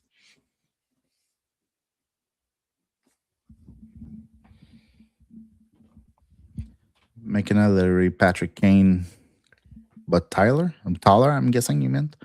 Yeah, same type of player. That's what I was saying yesterday. I feel like McKenna is in that. Like, is he going to be Patrick Kane? It's hard to say because Patrick Kane is Patrick Kane, right? But he's in that mode of player. Yeah, for sure. But Patrick Kane felt a little bit more like competitive. You know, that he was never a physical player, but he looked like he was always competing and trying to be involved as much as possible. And I'm not sure I can say the same for McKenna, but that can come later too. So and then no, Lardis and Frondell shoot from the exact same spot inside of the face-off circle. Yeah, 2 great shooters though, 2 amazing shooters. And then there was another. Context is very important. You can take this one. Context is very important once a player gets drafted. Too. Frondell with Chicago was one of the best case scenario for him as long as he plays with Bedard. Yeah, yeah. But I wouldn't rebuild around him. I think that's spot on. Like, if you're starting a rebuild and you get Frondell as your main piece, it's not all that exciting. But if you put a Frondell with a player like Bedard or any other high-level player that can make plays and shoot the puck and be a dual threat, and you take care of the board play and getting pucks back and putting yourself in shooting position and identifying soft spot on the ice, Bedard can get the puck to you and you will score. And it's not like Frondell cannot get the puck to Bedard too. Like he's not incompetent. Far from it. It's just his main game. Like his elite attribute is the shot. So if you have a player that can find you on the ice and you can find the soft ice, then you're golden. So yeah, I think like you said, it's a very good scenario for him to be in Chicago. And like if he was drafted 3rd overall, they're gonna put him on that line. They're gonna try it like as much as they can because they don't want to miss on it for sure. But as one rebuttal, I think that the only player in that draft class that you can build around is Matthew Schaefer at this point, because Michael Misa you don't build around either. Like Michael Misa is I think that's behind very early to probably. say. For Well, I me, mean, Michael Misa and Marton, like obviously Schaefer, let's forget Schaefer, but Michael Misa, Marton, I think are two players that it's possible. They're, but like they're neither team is building offensively around they're them. so complete. What'd you say? Neither team is building around them. I mean, Misa might have like Yeah, three yeah, players for he sure. has to compete against. Yeah, well, Marton may be a little bit more though. They don't have all that much in Philly. Other He, than he's their what's best his name? prospect. Other than Mitchkov, but I think Mitchkov is probably on his way out of. It does not look like it's worked out for him. Yeah, I don't know. Like I said a little bit earlier, I'm not very reactive to these things. Like I don't care if a player has a down season. Now it all depends like how does he feel about the coach? Like is he that type of guy that he didn't like what the coach said about him and all of a sudden he wants to move out of it? Well, maybe he shouldn't eat that many hamburgers this summer, you know? So, maybe he should have trained a little bit harder instead of looking like he did when he came to training camp. So it's like if you want to move out, he can move out. But I think as a player, Mishkov will be a very, very good player. I don't care if he's having a harder season this year. Like Trevor Ziegler has had like 3 or 4 bad seasons in a row, and he still looks really, really good. Mishkov, I think, will be even better than that. It's just it's a rough time, and he was not ready for the season, and now he's trying to catch up in the season, which is basically impossible to do at the NHL level. So I'm not worried for them, but I think Marton doesn't have the same level of skill as Mishkov. Mishkov is different, but Mishkov is a 5'10" player. Like Marton has so many different elements in his game. If you can get that skating up by like 10-15%, something like that, you get a player that at the NHL level will look so good, because he's, like I was saying last time when we talked about him, is that his offense is so complete. It's so I said diversified, but I don't think that's the right word. It's just he can do everything at such a high level, whether it's get to the front of the net and deflect puck, whether it's shooting the puck, Versatile. whether it's versatile. That's the right word. And like he can do everything at a very, very high level, and he can make the decisions offensively really quickly. I think he reads the ice at an elite level, and he makes those decisions at an elite level too. So when you have the skills to shoot, to pass, to play in front of the net or play on the cycle, but on top of that, you got a decision making to make it happen really quickly, and you have the vision to see players across layers of defenders. I think that's a really, really solid build, and that's the type of player that could be the type of player you build around in the NHL. Yeah, It's just really hard because like I do believe like Misa might be like the third best or most potential player on the Sharks when you have Misa or like Will Smith, William Eklund, Misa, like it's Celebrini. It's like so hard, but it's because they have so many picks. So I could totally be wrong there. And but it's gonna be like a crazy one if a to team like punch. Like your first line is gonna it have really is. Celebrini and Will Smith together, like they're best friends, so they're gonna play together and they look fantastic together. Will Smith is so good, man. It's so impressive. And then under your second line, the second line is gonna be driven by Michael Misa. I mean, that's luxury. Like, yeah, that's looking really good. The people are pretty upset about the Isles By trade the way, being told. Oh, this guy doesn't. the Shen trade, Yeah.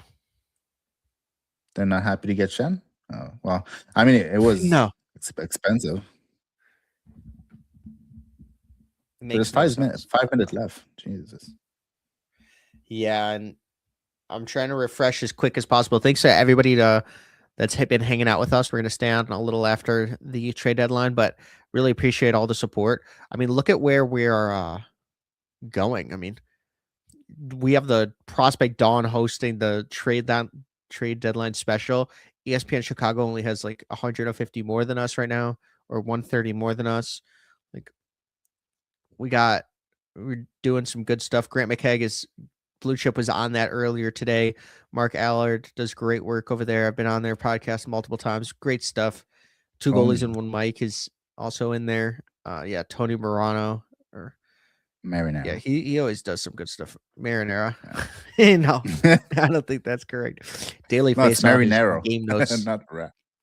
Yeah, did you say Marinara? No, but look at these two. That's insane. One day we'll be there, boys. Just gotta keep smacking that like button and commenting. And oh my god, smack it a couple of times. Yeah, we might need to start doing this. Just pouring water on ourselves.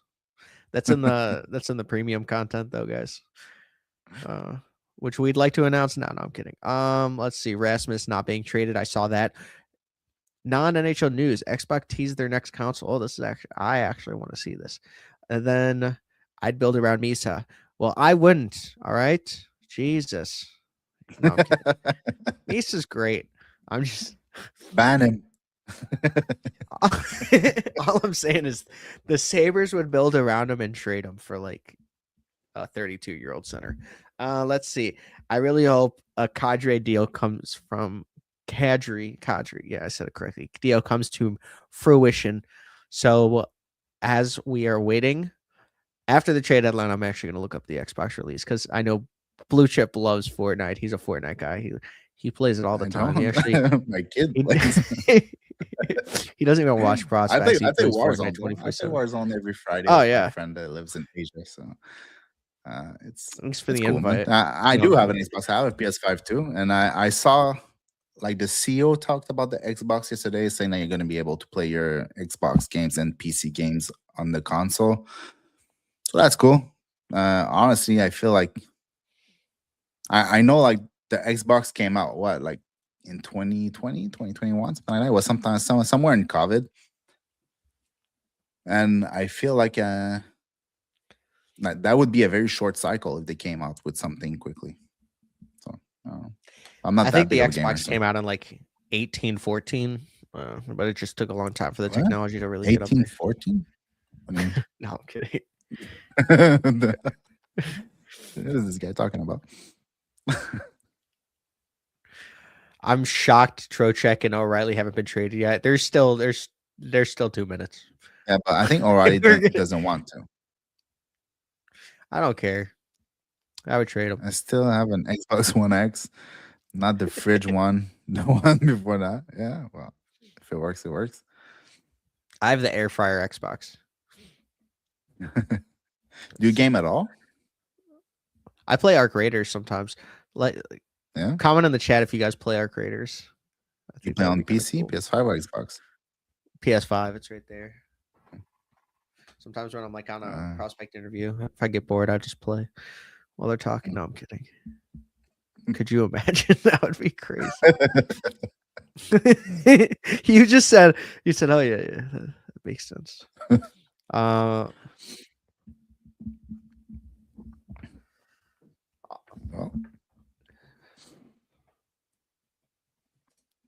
I'm just gonna stir up some stuff.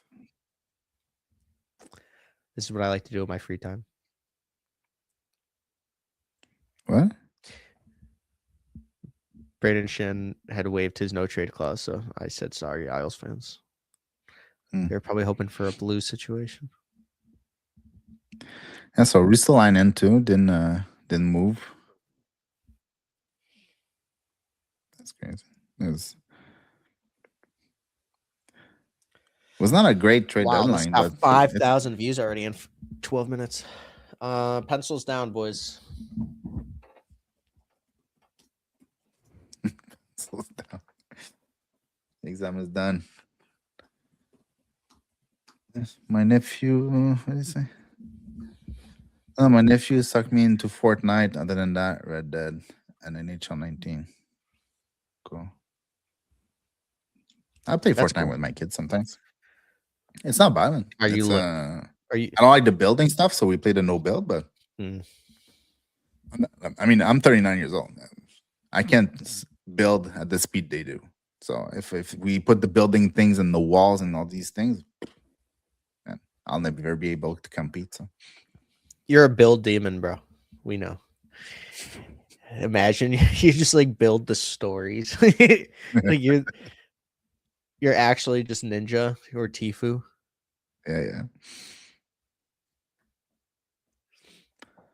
I used to play Straight Fortnite up a lot, and- but I stopped yeah, like for before I Trevor. moved. Yeah, Oh, every everybody year said there's pencils down. Oh man, they all every year got me. there's trades that are pending.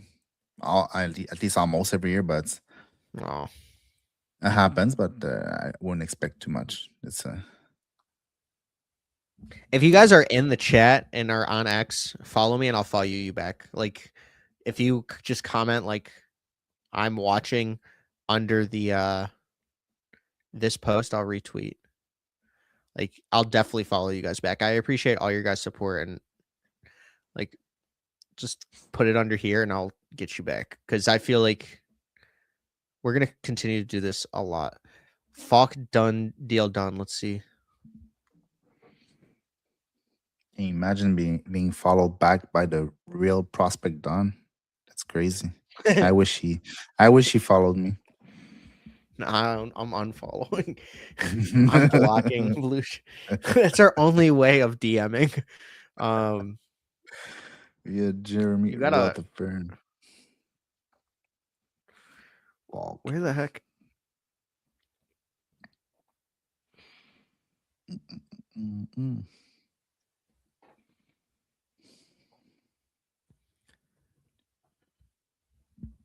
It's happening. I don't think those are done. Well,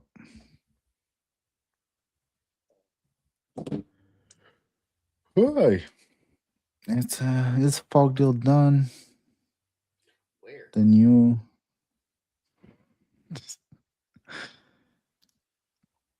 Panthers are resigning Bob. What? I mean, if there's one team who's gonna find a way to do it, it's gonna be them. Crazy. No way. Bobby McMahon to Seattle. Did we say that before? Yeah, we did. Huh? Yeah. So why is Iliad saying it? Wait, 17 what? seconds ago? No. I know actually we- think that's. Give me a second. This is a lot. Give me a second. What is going on? Who are the insiders at this time? Because I feel none of the big insiders have been tweeting in 40 minutes. Friedman? Friedman just said McMahon to Seattle.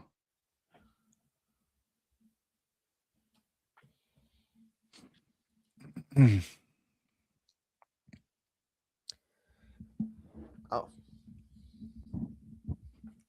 Who's the other Dragger? Darren Dragger. What did he say?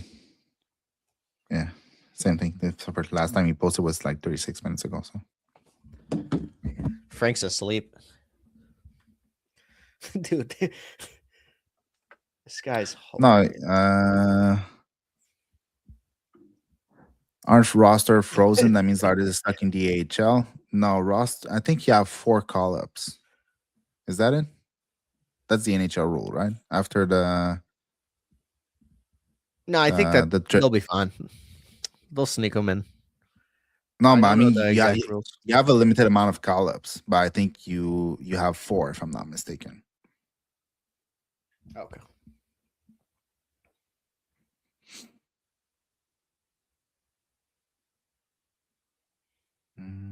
Seattle loading up the middle Sixers. Yeah, exactly. It's like I thought McMahon already went to the Aves. I thought so too. I feel like we talked about him like an hour and a half ago. A lot of trades that were being announced that didn't actually go through, I guess. Tough time for the insiders, honestly. That's the problem with a lot of insiders fighting for being the first one because sometimes information changes so quick in trades that then it sounds like they're wrong, but they're reporting what they got. So it's right at that time, but then things change. I think they just cloned McMahon, honestly. McCann. McMahon, not McCann. Those are McCann. two Yeah. different they're two different players.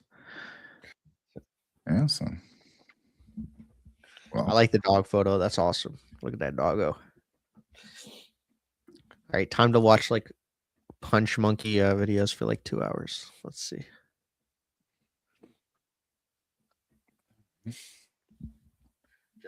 Justin Falk goes to Detroit. Where is Kent Hughes?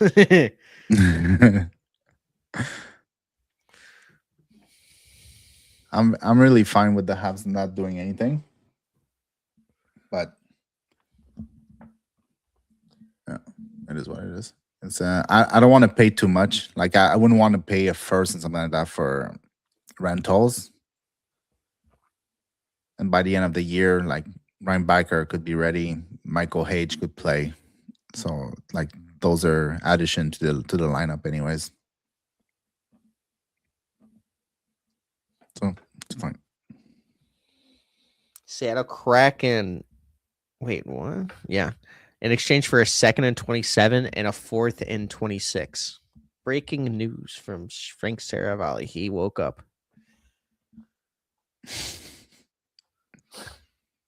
What the You like balls?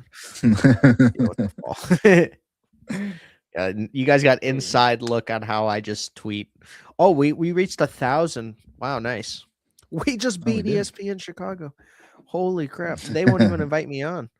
See, we're better than them. I don't need them. That's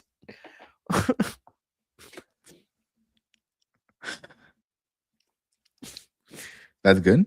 Since we haven't said anything of value in the last hour or so. It was pretty good. Let's see about Mikheyev. I know Ben Pope tweeted something, but I went too quickly. Let's see. Ben Pope. The real Pope. No, Strom to nothing. Holy Calgary. moly. Oh, Strom to Calgary. what? Is that true? Justin Falk? Wait, what? Strom to Anaheim. Wait, from Anaheim to Calgary. Okay, now things are picking up.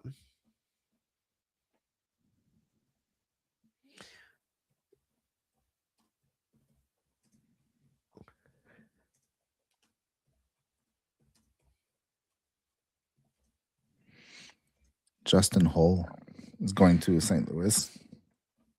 Yeah, for a first and a third. No, that's Justin Falk. Now there's Justin Hull going to St. Louis. Oh. Well, first and a third. We got it. We got it, guys.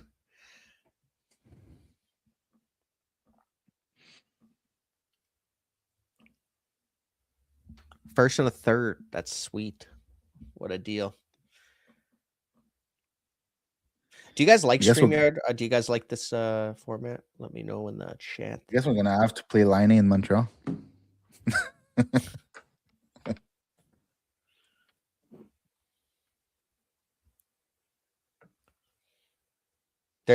Sounds like there's a queue, so deals could keep coming in. Could keep coming in. You're at the right place. Like and subscribe and follow. Thank you, Block Mr. Wood. Prospect. You were there the whole time, so thank you for being there. It was nice. Oh yeah. Looks like Ilya Mikheyev will be the Blackhawk for the rest of the season. Well, that sucks.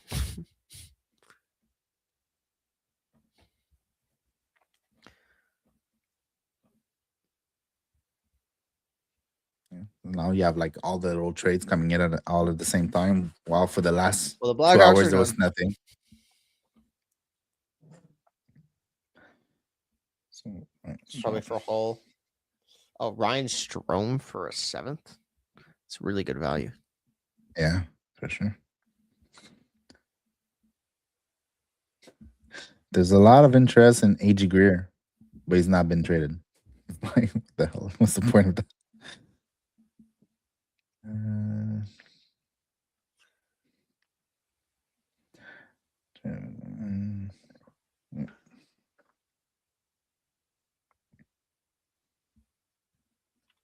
Well, what's your biggest trade of the day? The day. Yeah. Well, the biggest thing for me is just that there was a lot of interest in AJ Greer, but he wasn't traded. So I think that's like the most useful information of the day. The For sure. funniest one for me is the Shen deal to the Isles because Mike Bartner went off.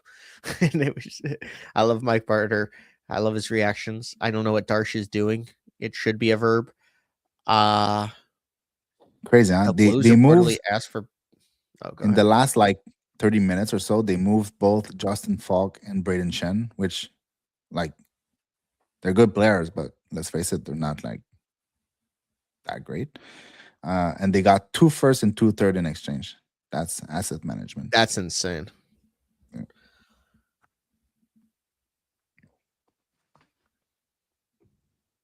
That's on top of I think that the what's Blackhawks should have traded Mikheyev.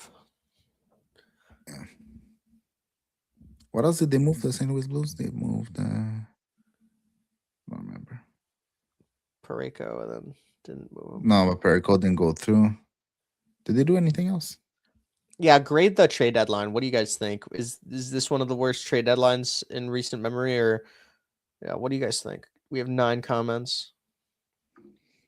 The fact that there had so little trades before the trade deadline, I thought that it would be very like there would be more movement today, and turns out didn't change anything.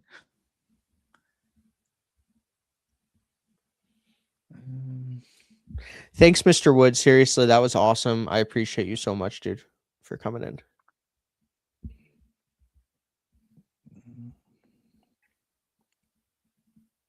Like I feel obligated to pressure Cal into asking for McInerney's Paul. Hashtag Pareko. Detroit defense looks pretty good with Falk. Yeah, comment down below. What do you guys rate this trade deadline? We are 3 people away from 1,100.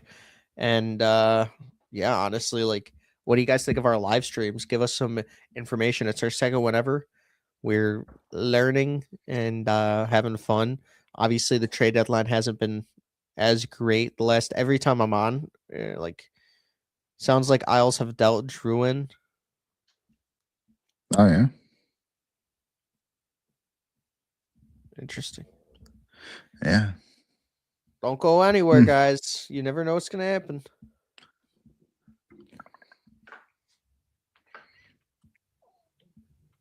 Why would they move Duran and get Shen? Who knows? I mean, very different players, of course, but I don't know.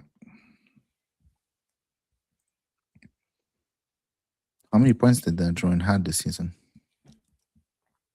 Trocheck staying in New York and Hala is staying in Nashville.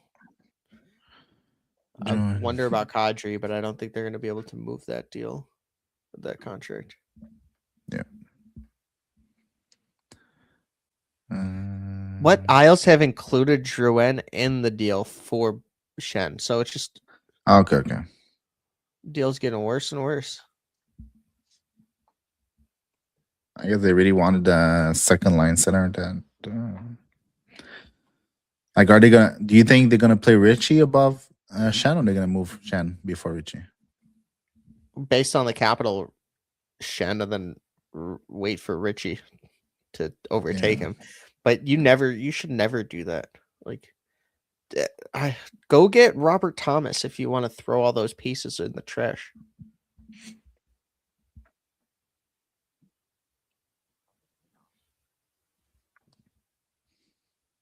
Am I wrong, chat? I don't think so, man. I mean,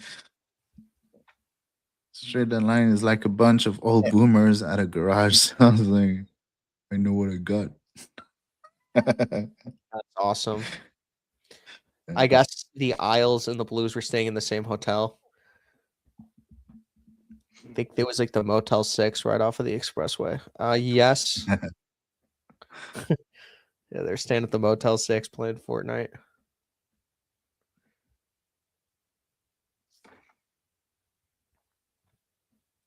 The asking price for Thomas was a 2026 first and a prospect. I think it was more than that. What? No Because way. if the asking price for Thomas was a 2026 first and a prospect, it would have been done.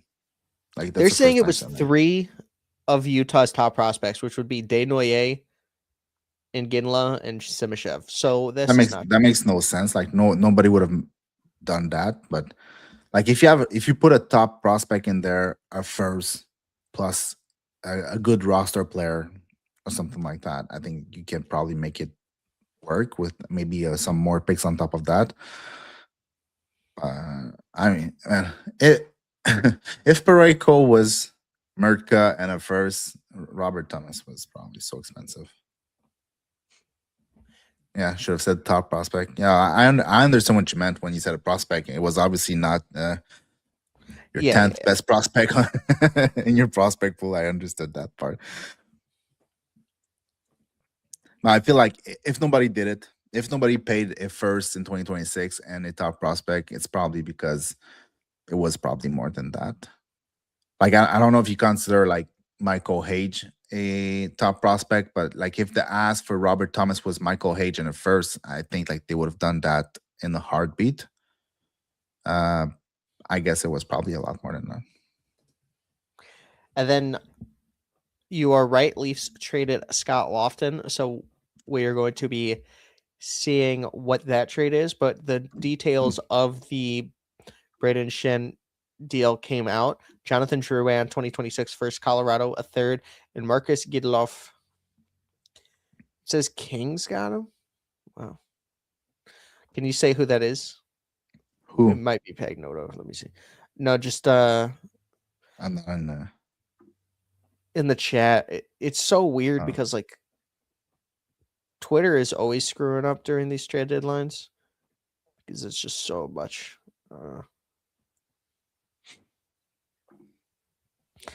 You are right.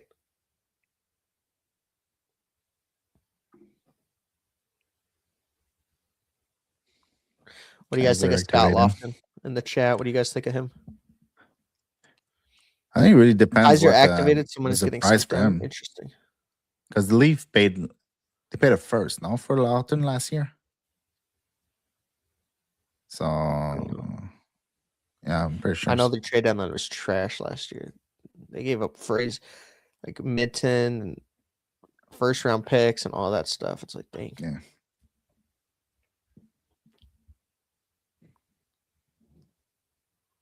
A lot of people are not liking the trade deadline. Can you guys comment down below what you guys think of the trade deadline? Do it. Just do it. You have to. You have to. There you go. Thread them.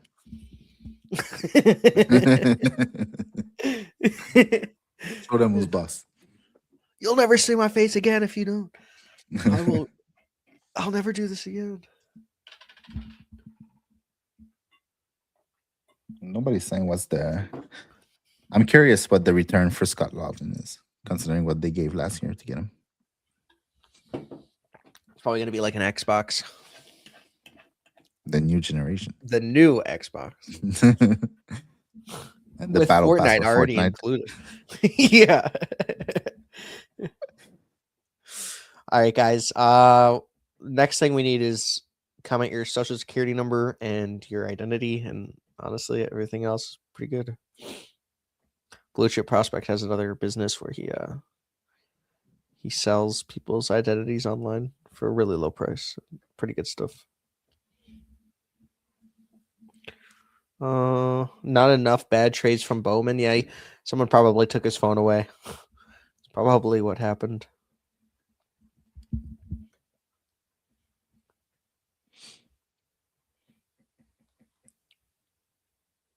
People are saying that based on the fact that Kent Hughes hasn't addressed the media or hasn't set the time for the media address right now, people are saying that something is coming down, but that's like a lot of dots connecting. So I don't know. Davidov. Yeah, trading Demidov for Levshinov. Nothing. Yeah. Could you imagine? I would absolutely love that.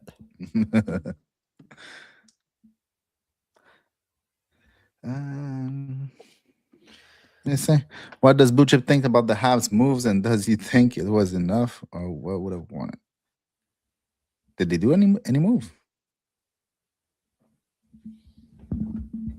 Hmm? Ah. Unless, I mean, my memories lagged a lot, so sometimes I don't know, but I feel like we didn't do anything. What I would have liked for this year, like there's two different scenarios. Maybe we empty everything and we get a player like Thomas, but we cannot empty everything in the sense that we give roster players like Goalie. That would not work for me. I hate that. The Hawks are better. That's an interesting comment. Took control of my my YouTube, I guess. But if that was not possible, I would have liked like a right shot defenseman. I would have loved to have Zach Whitecloud and a player with a little bit of grit in the bottom six. If that doesn't work, well, I'm also okay with them doing nothing. It's just like if they really wanted to push and have a very strong 1-2 punch down the center, then it would have been nice to acquire a guy like Robert Thomas. But if they can't, then right shot D and bottom six player. And if they didn't want to do that because the price were too crazy, then I'm perfectly fine with them staying put and doing nothing and just adding maybe Ryan Backer to the playoff spot or Michael Hage if you sign with us. And Suzuki or Thomas, I still prefer Suzuki. I think it's pretty close, but I think I still prefer Suzuki over Thomas. I don't have a reason why, but I feel like Suzuki has been more productive. I could be wrong. I didn't check their stats really, but I think Suzuki has been more productive as a player. But they are so similar that it's really hard to say. But Suzuki's our captain, so I'm not going to trade Suzuki for Thomas. Yeah, who would you guys pick, Seneca or Davidoff? Number 2 overall. This got a lot of comments, but there's a reason. Yeah, you did that yesterday. Okay. Yeah, you should have done a poll, no? Yeah, but then the poll stops. It should be forever. No, I mean you said it for 24 hours and then you get the answer, but I would 24 hours isn't enough time. We need like 5 years. Again, but like I said yesterday, I would still take Demidov. So true, Demidov sucks. That's yeah. I was getting cooked for saying I wanted a defender.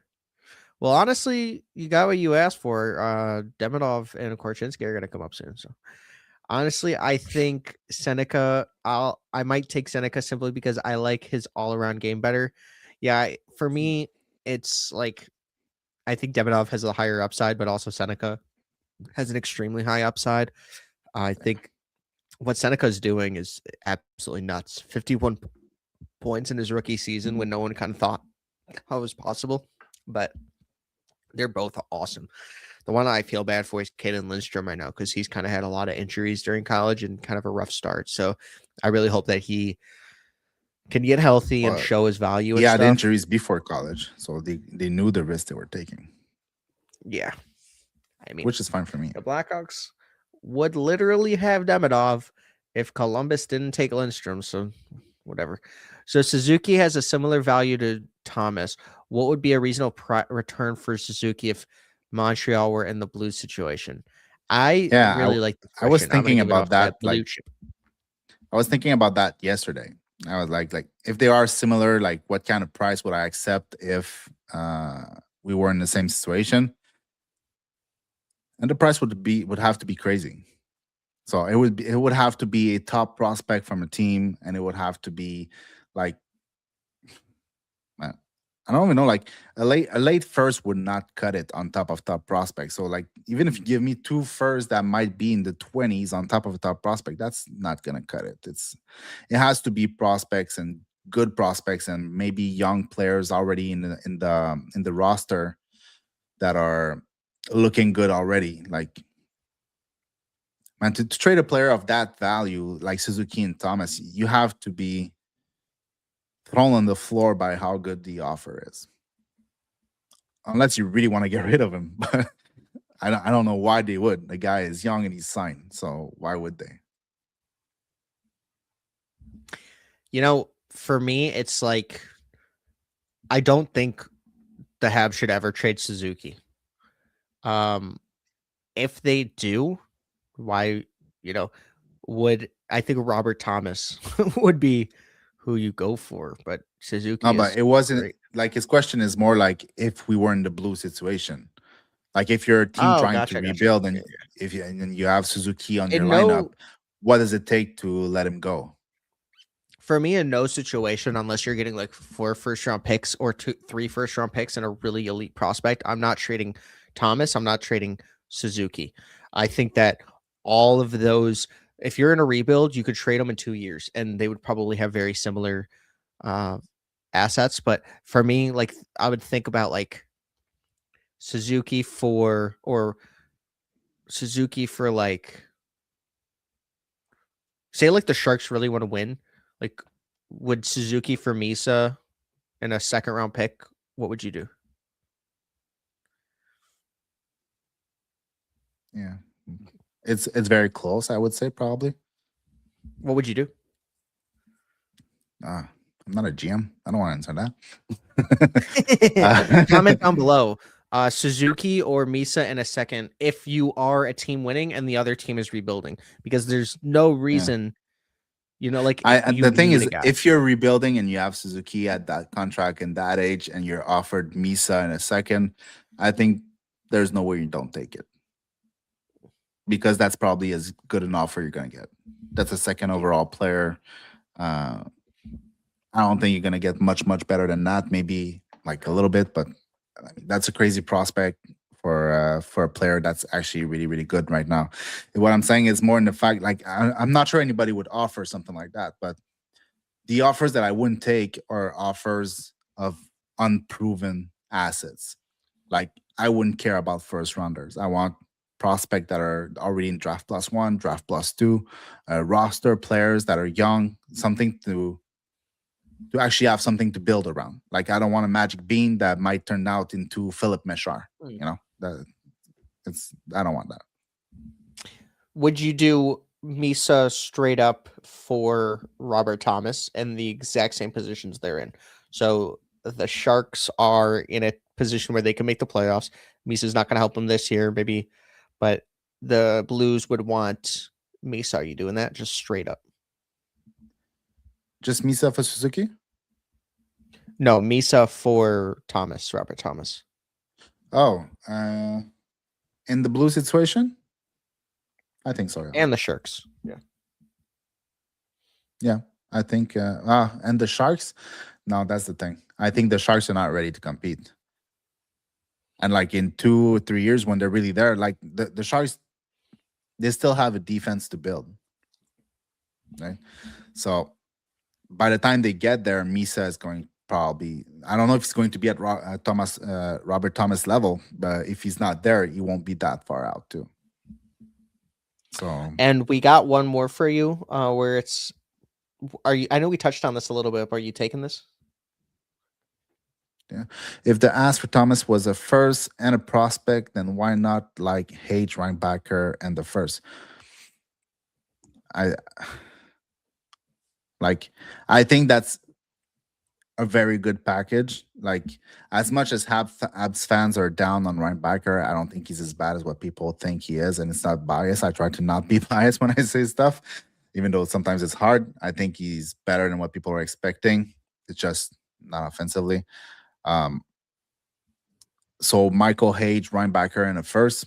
That's 2 very good prospect on top of a probably late first for Montreal. I think I would do it because in the best case scenario, Hage is not even Robert Thomas, right? In the best case scenario, he's not at that level, and that would give Montreal a crazy 1-2 punch. It would give like one of the best 1-2 punch down the center in the league, and that's something that we basically never had. Like, when's the last time that we had 2 good centers? When's the last time we had 1 good center? It's like, so now we have Suzuki. If we could add on top of that, that would be great. So I think I would do it. And wait, what was that? Okay, Greer won't announce trade return for Lindgren as the trade call is pending. Did confirm that he is headed to Washington. to call. Okay, so yeah, that's not done yet. But what, you wouldn't accept Kapanen, Beck, and Angstrom plus Yeah. the late first for Suzuki? Yeah, that would be great package right there. Like There's like always if there's a those trade alternative. proposals where it's like a ton of quantity for super high quality, and like they might work in the NHL games, but at the NHL level, like Beck is barely an NHL player, and if he is, he's a bottom six, probably fourth line player. Angstrom is looking good, but I mean, he doesn't have a high pedigree. Is he a guy that's actually a top four defenseman in the NHL? Like, we don't know that for sure yet, even though he looks good.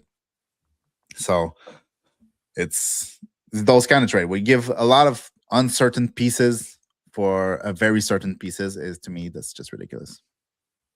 So I agree with him. Yeah, Dave. Those things are ridiculous. So David Kampf, Blackhawks legend to Washington, be Brazil Laglas. Every time I say it, it's better. Yeah, You I'm were just better asking yesterday. that because all the mock drafts, all the mock trades for Thomas are freaking ridiculous. I completely agree. The Sharks have 2 games on Edmonton. Better hold up. Left my ass off Reichel to Boston per LeBron. No way. No way they got this stud. 3 times 4.85 million AAV for Pageau. That's not bad, honestly. But I don't. Money in this sport is crazy. I feel like YouTube should be paying me and Blue Chip Prospect that much. Let's see. I don't even think LeBron probably just like replied it to someone. He probably didn't even tweet it.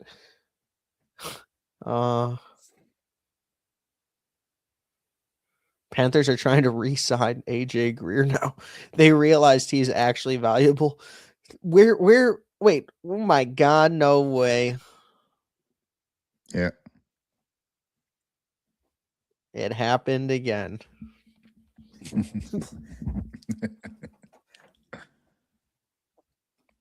What did Chicago trade him for? Oh, they got a fourth? Okay. Jeez. All right, guys. Can we get some Losing candles value by the day? Can we get some candles for Lucas Reichel in the house? No way. Wait.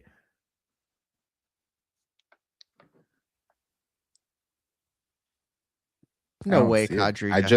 I just refreshed. I didn't see it. It would make a lot of sense.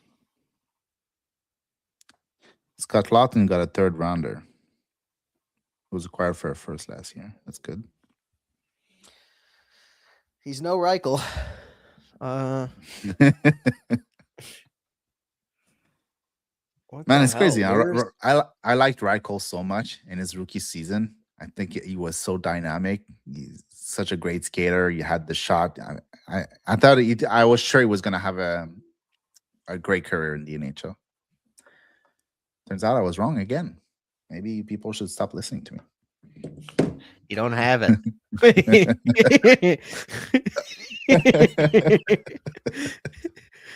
Yeah, exactly. You're exposing yourself. It's crazy. No one asked you to. No one asked you to do that. It's okay. No one knew you were high on Lucas Reichel, and you just. I made a video about it, so yeah, people. The next Wayne Gretzky video. No, not that much, but I think I was ranking like the prospect pool of the Blackhawks or the young players of the Blackhawks, and he was pretty high in my list. But we all make mistakes, right? I hope. No, I don't. I haven't made a mistake. You don't? In years. Yeah. I've built my reputation on, having long hair and never making mistakes. Let's see. Like a rock star. Yeah. My dog just like jumping into the stream and be like, Anna Dua has tweeted something. Calzone enthusiast. Leafs get third round pick in return. Yeah, sure.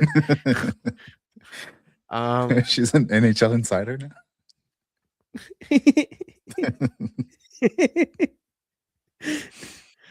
Oh my god. I have to drive to Rockford today too, so I'm gonna be like sleeping. I'm seeing a comedian like Stavros or something. Yeah, Stavros. So if you guys are going to that, do not come up to me. No, I'm kidding. Um, I have not seen Kadri to the Habs, so I don't know Me either. who's here. I don't KD know. Fleece.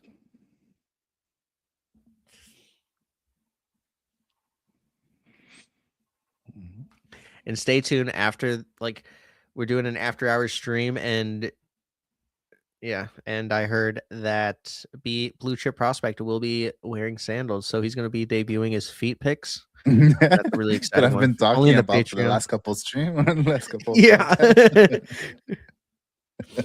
I definitely would stay tuned for that. Yeah, thank you. We're nearing 1 million. Yeah. We're very close to 1 million viewers.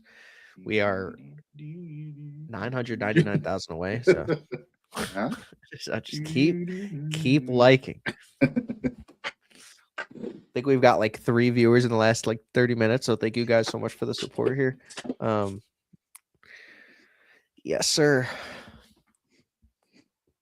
Blue Chip Prospect might be giving away a jersey soon, so just stay tuned. And Oh, now it's my responsibility. You're the one who said it yesterday. Now it's me.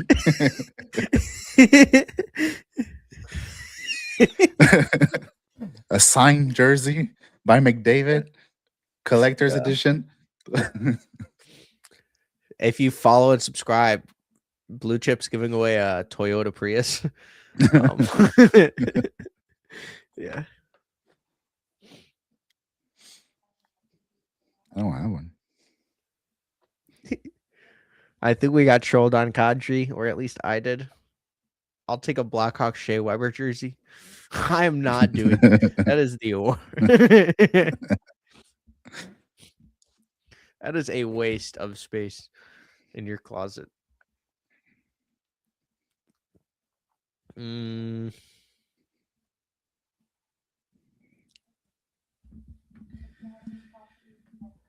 I don't know. I don't know what to do. Or 40 minutes out. I mean, at some point, there's not that much left.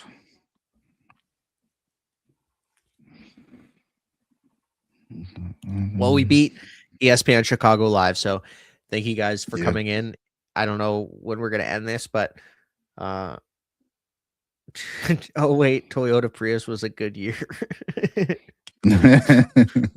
Was it a good year for the car? Like, I'm confused. A Blackhawks Rantanen jersey? What are you talking? When would Rantanen ever come to the Blackhawks? When he's like 42? Like, that's crazy. Bedard might finally be getting line mates then. Like, dude, everybody has already said this. Like, Anna Dua Lipa already said this. She wrote a song. Let's see. Sharks dangled Victor Eklund to try and get Simone Nemec, but the Devils said no in the end. What? Who said this yesterday? Would you do that? Nemec for Eklund? No, I think Graf said something about this yesterday in his stream.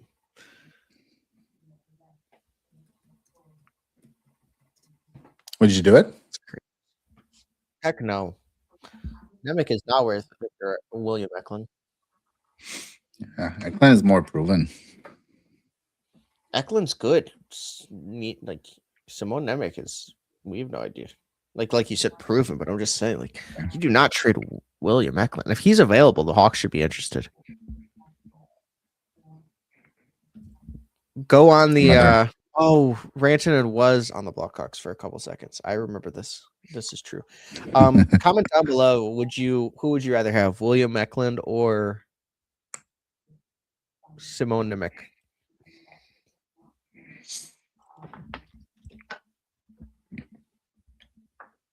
I was looking at Simon Nemec's, the J-Fresh card,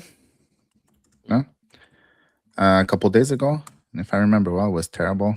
Like, Not that I make my opinion on that, but is even strength defense, according to JFresh, is in the 4th percentile of the league. That's His so overall good. projection So good. win above replacement is 5th percentile. Yeah, I don't, dude. If I don't know, who knows? I would not have dangled William Eklund, and the Devils are crazy for not doing that.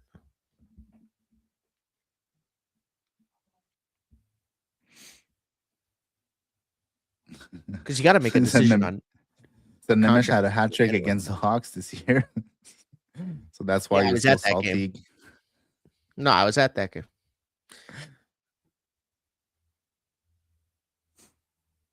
Yeah, I think he got the overtime winner.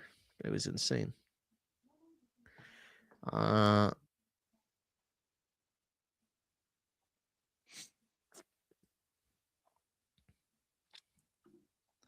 Connor Yeah, McDavid do you guys had a think Connor Bedard 0.3 captain incoming? lower than Bernard. That's great. What? He says Bedard sucks. That's what he said. It's not me. Nemeth got a hat trick. Yeah. That is true. This is true. Had a .03 WAR lower than Bedard. Obviously, you already read that, so there was no need for me to read it. I'm giving Vlasic to see. I'm not. It has to be Bedard's team. Even though Vlasic definitely is more of a leader, I think you got to give it to him. But I asked the question, so I understand, and I understand. Yeah, comment down below. Like, what do you guys think? William Eklund or Simic? Or Hockey News now is in it. Wow, they're back.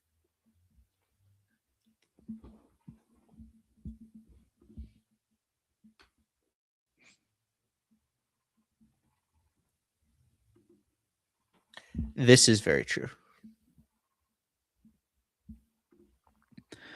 So yeah, he was like top 5 in efficiency. Someone, and you only got a second for him. That's crazy. What a steal. Trevor, are you on X? If you are, let me know. I'll follow you back. And same with Yusei Mono and anybody else that's been in the stream. I really appreciate you guys. I mean, 1,143 people. That's absolutely nuts for our second stream ever. And obviously, things will continue to increase. And during the draft, we're going to have absurd levels. I mean, I'll be at the draft and stuff, but I'm just saying. Blue Chip, are you going to the draft? Possibly. We'll see.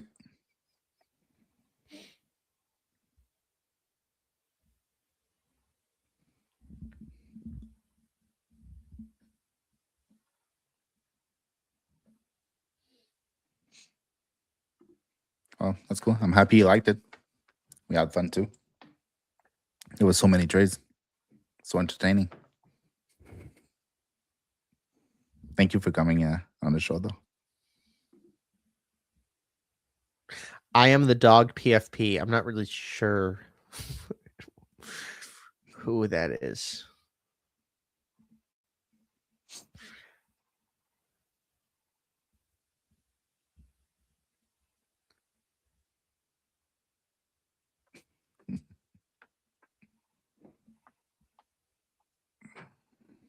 Totally not me.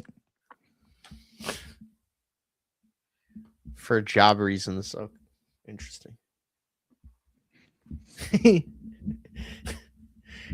Imagine our stream just cancels this guy on accident. Like, that's where he gets leaked. Is there anything else happening, or it's all dead now? No, I think it's all dead. I think it's done. So I think we should call it and do this again soon. What did you say? Is there anything else? Is there anything else you want to talk about or anything? Not really. I mean, we've been on for almost 4 hours. I think we said pretty much everything we had to say. But I think like most of our of our shows maybe should be done live at the same time. I'm not sure. Like even the tier ranking of prospect and stuff like that. Maybe we should do some live, and Yeah, because it's let's do cool. it. It's a lot Get to easier. interact with people at the same time. And yeah, let's do it. Yeah, so we're gonna end the stream now. I really appreciate everybody's support, and this has been absolutely awesome. So thank you guys for tuning in. We're gonna be back doing a live stream soon again, and we want to do more mock drafts. We're gonna do prospect profiles. Blue Chip Prospect has a ton of these great videos on his YouTube, so definitely check him out too. I have a ton of interviews coming out with like Caleb Maholtra and Anton Frundell, and a ton of 2025 or 2026 NHL draft prospects. So definitely take a look at my YouTube channel. It's right there. I'm going to start posting a lot more videos. But thank you guys so much. Peace out. Really appreciate it. See you guys later. Thank you for coming. Release the DuPont files. That's crazy. Yes.